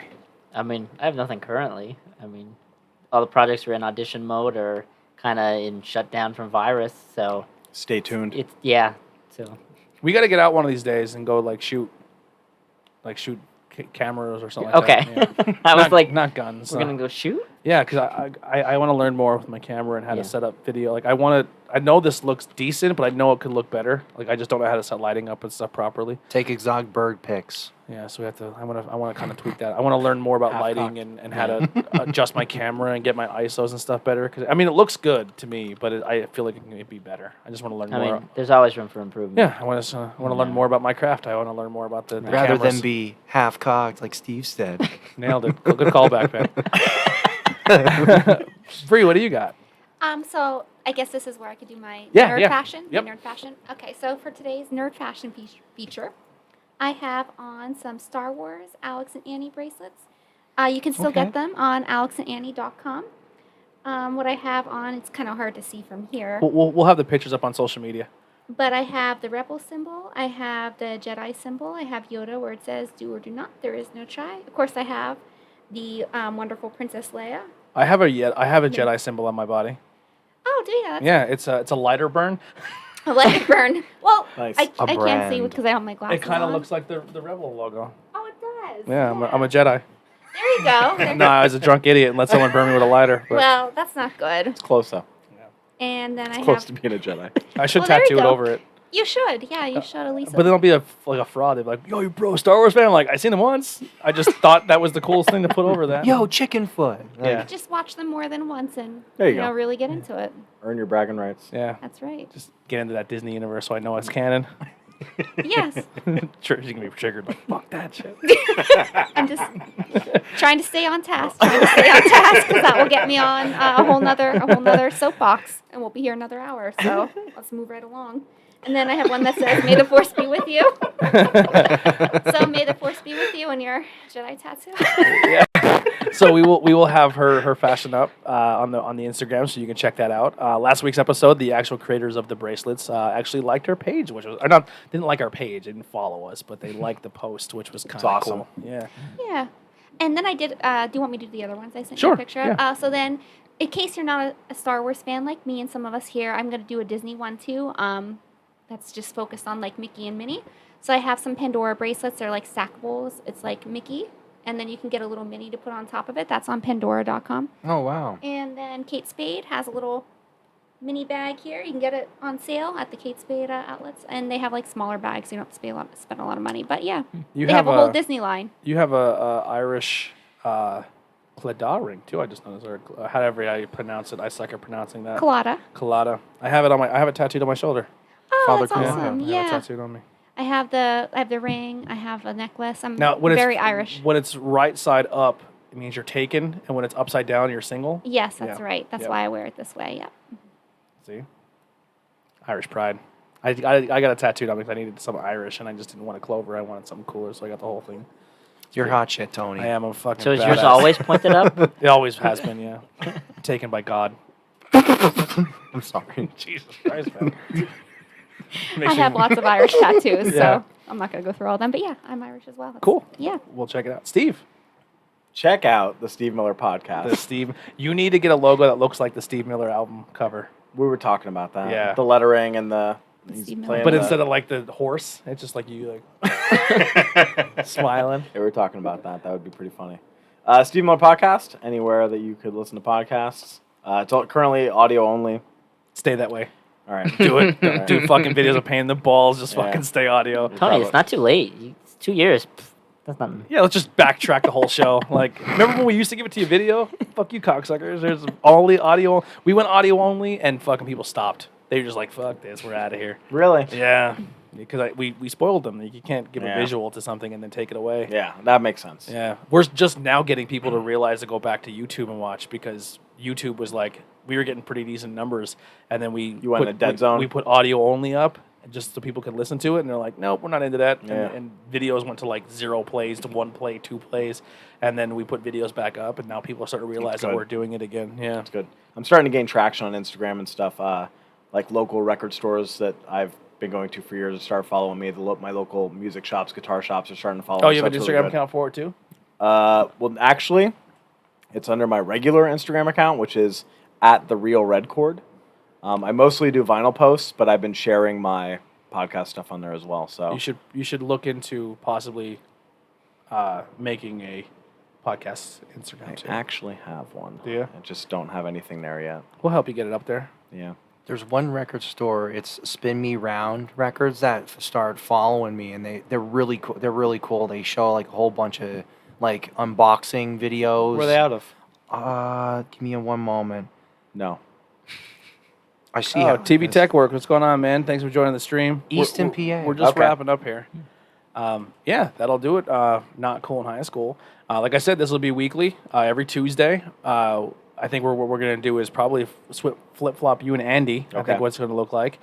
We may have other people joining us. I think for the most part, it'll be just me, Ben, and Bree, and then maybe Nikolai every week, depending on his schedule. But Schedule. we'll flip for people in. We'll bring back some old guests, and Andy's gonna do double duties. He's gonna flip back and forth between this and Truth Behind Illusion. It's a lot to do, more than one podcast a week. I truly know that. I know better than anybody. But yeah, so we'll go back to weekly and have a good time here. We plan on bringing back topics again, but not do them every week. Kind of do like maybe once a month. And then we were talking about also maybe like we all pick a movie to watch, or maybe not so much a TV series, because I feel like we're not going to binge watch an entire season of something. Movie's more digestible anyway. Sure. Yeah. So What's maybe the homework assignment? this one we don't have. Oh, You I just- just you said said. I said go watch. The fuck they tell you to go watch? I don't know. You goofball. You Ask the goof. chat. What did he tell you to watch? I think half the people checked out already. Yeah. As we get one person saying, yeah, I bet you this. Alexis is there. I bet she's there and she has the answer. Yeah. Yeah. I don't remember what I told you to watch. I forget. I think it was something. Oh, was it Black Mirror? The Black Mirror episode? No. Cobra Kai. No. It was not that. Definitely not He's that. really hoping it's that. Yeah, I don't remember. Yeah, I don't But yeah, remember what it was what we either. can do is pick a movie out. Yeah. Hopefully on a streaming service everyone has, and then we can watch a movie, and then we can come back and review it. So that's that stuff too, and we'll figure that all out in our little group chat. I But, said I'd still love to do the one-shot D&D session where we just sat down at the table and did Yeah. an hour, 2 hours. we and can do got that. I mean, done, yeah. it probably won't be like a Tuesday night like we do now. Right. But maybe like on a weekend we can do like a surprise episode where you can bring it here and we can set Yep. it. This table probably won't be the best for it because you'll probably lose stuff visually. It's not bad. No. Nope. So Make yeah, it work. well, maybe We can rig it. Maybe we can do a D&D game. I've never played, so I probably They're fun. It'd be I fun. have a character. I'll try not to be that dickhead to ruin the whole game. As long I'll just keep it short. Okay. That's all. I already that's, have a that's what it's character. about. So My it's attention fine. span's not going to go very long. Yeah, I know. It's all right. I'm like, we how- did the sample game the one time, and I lost you in 10 minutes. Yeah. I was like, what weapons does my guy have? He's like, a sword. I'm like, I cut my throat. Actually, you were throwing Ben at the enemy. Is exactly what you were doing. Yeah, I was chucking Ben into. They're like, he's like, there was a dragon and has a bag on its head, and who's gonna you have to walk the dragon from one end of the market through the other end of the market. I was like, Ben. That's exactly how it went down. Ben's No. doing it. It's like Ben's walking the dragon. I'll walk a little behind to see what happens. I'm like, Ben, do you want to do that? He's like, no. Hey, No. Ben's doing it. yeah, Ben's definitely doing it. The dragon turns and slashes Ben. What do you do? run, roll the dice, see you later. So it's not like I how would you try train and your fucking dragon. block that. Yeah. I'd try and block that and be that 1 out of 20 chance to get that D20. Tony has My man. perception of 100, sees the dragon turning to attack Ben before it happens, and he's already home. Sleeping. Yeah. Yeah. I mean, it was kind of like when we were in the snake room. Like, he's like, I'm going to open it. He literally was unlocking the cage. I was already by the door. I was like, Yeah. no, I'm not getting anywhere near. Like, I don't know snakes. Like, it's not that I'm afraid or deathly afraid of them. I just have a high respect for them. And I don't want to get bit. I know how dangerous they can be. I didn't know if they were venomous or not. I was pretty sure they weren't venomous because he wasn't going to pull out any venomous snakes. No. And especially because we had a couple beers. But, like, he wasn't going to, like, but still, even the non-venomous ones, like, it's not going to feel awesome to get bit by him. Like, and I was just like, I'm cool watching it from over here. It doesn't make me a pussy because I'm not kissing your snake. It's like, I just, like, I don't fuck with cats because I don't know how every cat likes to be handled. Because some cats, like, you touch their stomach, you're dead. Right. You know, some cats, you touch them and generally you're dead. Like a dog, if I go near a dog and it kind of does that, oh, I know your sign, I'm gonna leave you alone. I don't know snakes' signs because they don't have fucking eyebrows or eyelids, and all they do is just deadly stare at you and go. Like I was like, is one tongue I want to kill? So I Tongue just for yes, 2 for no. I just don't fuck with them. Like I don't know their signs. I don't know like. They're But we did not get signs, an they're evil. excellent education 100%. from Uncle Dan. Yeah, like we watched this video. So I was pulling up every snake video, like of people getting fucked up by their snakes, and Dan's like, these are the people who ruin it for people like me who want to own these creatures because they don't know what they're doing. Like the one video, this lady, the snake comes out of its cage. And she's gonna feed it, and she's like, "Hey, baby!" And she like and it just hits her arm And wraps her, and it's like ready to rip her shoulder out of its socket. And like the snake's not fucking like if she was home alone, this chick was dead. Like all there is to it. She would have never. It wouldn't have ate her, and it wasn't big enough to eat her, but it would have definitely broke a bone. Probably would have wrapped her neck, and she would have been out. Damn. You know what I Yeah. mean? If the snake by that time realized she was too big for him to eat, and then let it go. Because that's usually what happens. Like they bite you, and it's like their instinct is to be just like, "Oh, I'm here for a meal," and then they realize you're too big for me. I'm gonna let go and retreat. You know what I mean? And then like he opened his snake cage, and the snake came out just like that. And I'm like, "Well, how the fuck do you know now?" And he's like, "Oh, that's why this is here. Like those like hooks." Yeah. So the snake kind of went in with Yeah. the hook first, and you use your hook to train your snake that if they see the hook, that I'm here to be handled. And not here to be fed, so it kind of switches their brain over to now whatever comes. Because snakes don't see like we see. I didn't know this either. They see shadows. So when they see the shadow cross, they hit. And their hearing is good, but not like, hey, I'm here, buddy. It's You not know what I mean? excellent. Like so, like he put the thing out and it sees it and it kind of feels the steel and kind of says, oh, that's what I'm conditioned because I know I'm going to be handled now. It's not strike mode. I'm not being fed.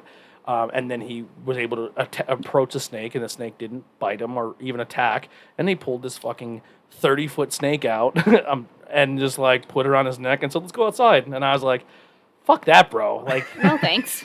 yeah. And then here's me. I'm like, hey. Like, Yeah, and then he had like he had some venomous ones too, and Oh like my dude, and the God. venomous one like fucking went right up to the cage door. Like it's all plexiglass, they can't get out, and he just fucking sat there. And I was like, Dude, you would fuck me up if that glass wasn't there. But it was fun, man. Yeah, so that's our weird rant. really enjoyed our time. Let's get the there. fuck out of here, ladies All and right. gentlemen. We'll see you next Tuesday. Not Cool in High School. Make sure you follow those links below. Like I said, right now Steve's podcast isn't in there, but we're going to add it. But head over to the Steve Miller podcast on Instagram or anywhere you could find your podcast. Anchor affiliated, so he's everywhere. iTunes, Spotify, the whole nine. That's right. And show him some love, man. He's not part of the network, but he's definitely part of the family. So go show him some love. We'll see you guys next Tuesday. We're not live tomorrow unless I get a guest for interviews with Everyday People. I might just take tomorrow off. I need a little bit of a break. Maybe get some video game streaming in. I haven't streamed a video game in a while. I may do that tonight, depending how lazy I am to set everything up upstairs. And then Thursday night, Tornado Tag Podcast. Friday night, Bangin' Beers. Do not know if we're going to do a Bangin' Beers Friday and Saturday yet. We're still figuring that out. But we will be live Thursday, Friday, and and then once again back on Monday for Truth Behind Illusion, and then Not Cool in High School. So that's the format now. So we're live pretty much every Monday, Tuesday, Thursday, Friday, maybe with a Wednesday if I do an interview, or maybe somewhere on a weekend if I do an interview. I'm not going to do interviews like on a Monday afternoon and then get ready for a show Monday night. It's just too much. I can't. I don't need to have that many interviews out. I'm just going to kind of limit it to like maybe once a week or once every other week for interviews with everyday people. But thank you guys for the support. Check the links below, and we'll see you guys next time. Good night. Bye, everyone.